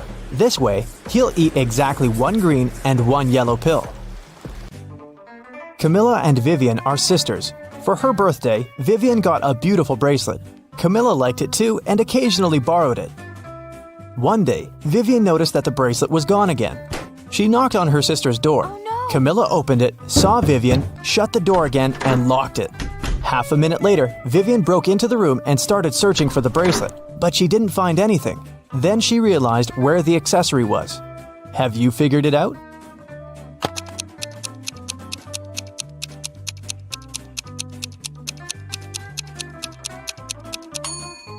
Vivian remembered that when Camilla first opened the door, she had her hair down. But now she has her hair up. She has put her hair in a bun and hid the bracelet there. Space-time collapse has occurred recently in one of the most remote galaxies in the universe, the Rhino's Eye. A group of space scientists accidentally integrated an ultra-deferential evaluator into a quasi-spatial thermostat. How could you? Well, in simple words, somebody put a time machine, which looked like a TV remote control, inside a teleport that looked like a washing machine. So now, dozens of time and space anomalies are popping up all over the galaxy.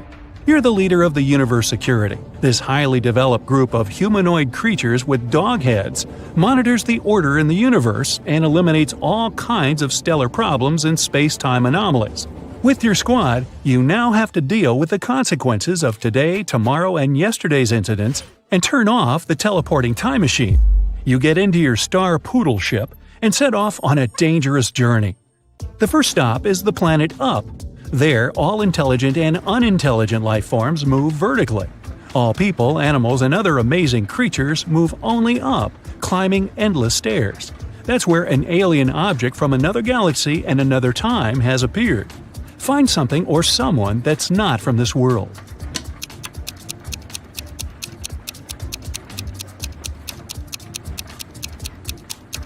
Look! There's a snail crawling along that rope ladder. It's moving horizontally. You put the snail in a jar. You're going to send it home, to the planet Slime. Surprisingly, the snail can speak. It asks you for help. An unknown monster has appeared on its world, and now it terrifies all the inhabitants of the slime world. You decide to help and fly to the snail's planet. Just snails and caterpillars live here. The whole world is covered in a thick layer of slime. You can see huge snails, little ones, and even several snails the size of a skyscraper. But there is also an outsider among them. Take a good look around and find the imposter.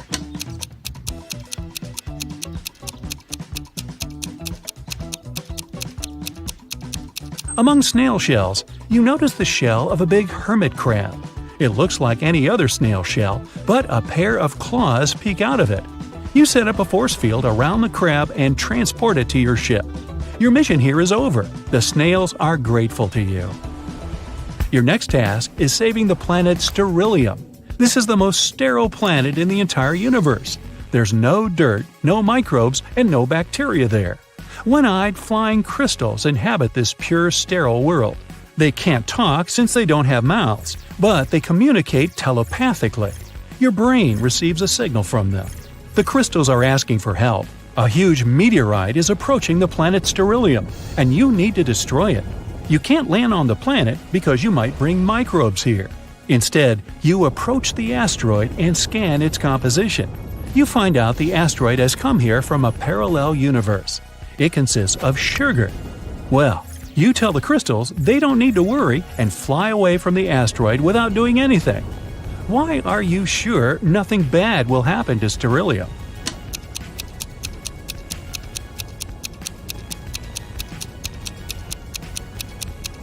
The sugar asteroid will melt and burn up in the planet's atmosphere in a matter of seconds. You find out that a guest from the future has turned up on Earth 9. Technologies on this planet are not developed. Even the steam engine hasn't been invented yet.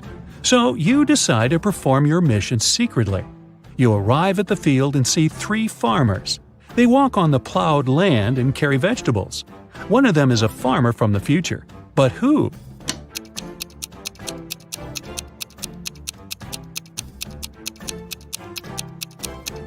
Look, that guy is using a plastic bag. You send him to his time and are about to fly away. But then, you notice something strange. 3 billion people live on Earth 9, and all of them are supposed to look different. But for some reason, they're identical in appearance. You see 3 billion farmers working in one huge field. You have a powerful sense of smell, and you feel that the inhabitants of this planet aren't human. They smell like nothing. Take a look at this army of farmers and find out who they are.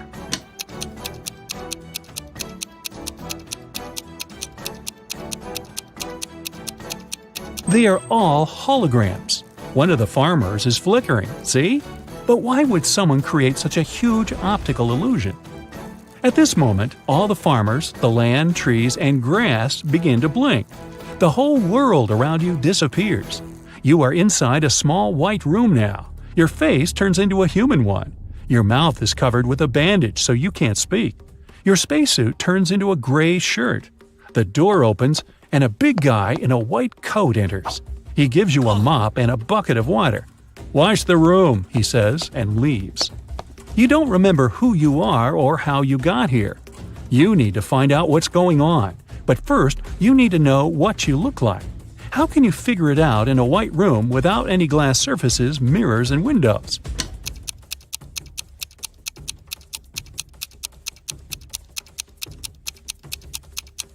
Take a look at the water in the bucket. It'll show you your reflection. You look at the water surface.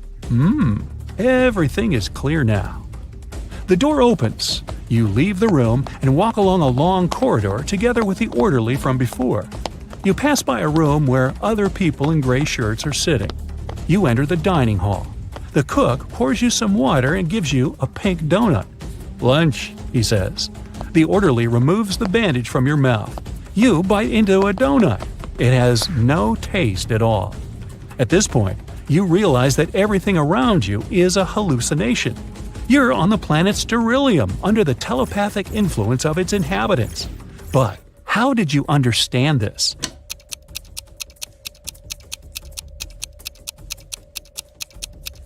When you looked at your reflection in the bucket, you saw your real face, the dog's one.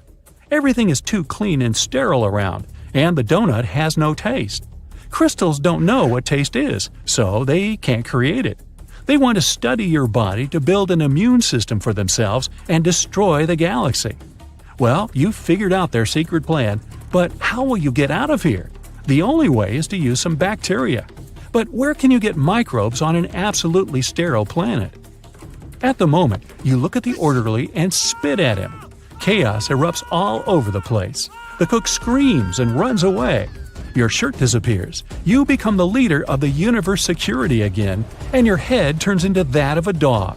Your saliva contains microbes. When you spat at the crystal, you infected the entire planet. You leave Sterilium during the microbial apocalypse. You meet with your team and are now flying through outer space. Suddenly, you catch a signal from a huge planet called Gectum. It seems the time machine is there. At the moment, the planet is falling into a black hole. You land on Gectum. The sky is slowly becoming black. You notice the shimmering washing machine. This is it. You attach several cables to the machine and lift it onto your ship. The gravitational force of the black hole is growing. Your ship doesn't have enough power to leave this place. What should you do?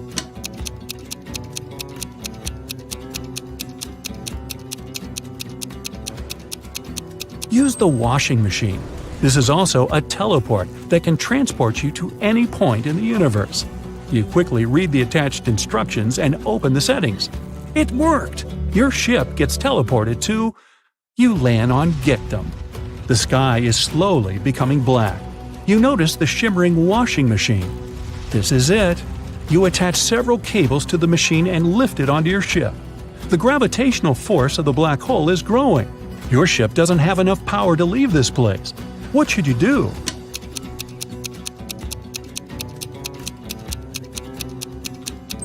Use the washing machine. This is also a teleport that can transport you to any point in the universe. You quickly read the attached instructions and open the settings. It worked! Your ship gets teleported to… Wait, what's going on? You experience the same episode again and again. Apparently, you've activated not the teleport but the time machine. Now you're stuck in a time loop and endlessly experience the fall into the black hole that devours time and space. How are you going to escape from the loop?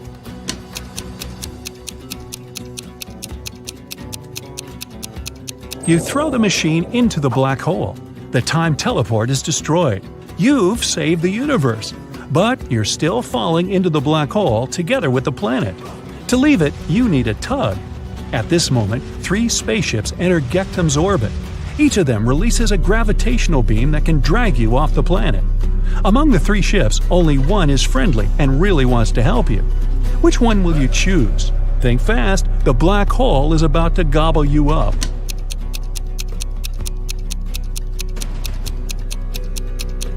The ship that looks like a snail will help you.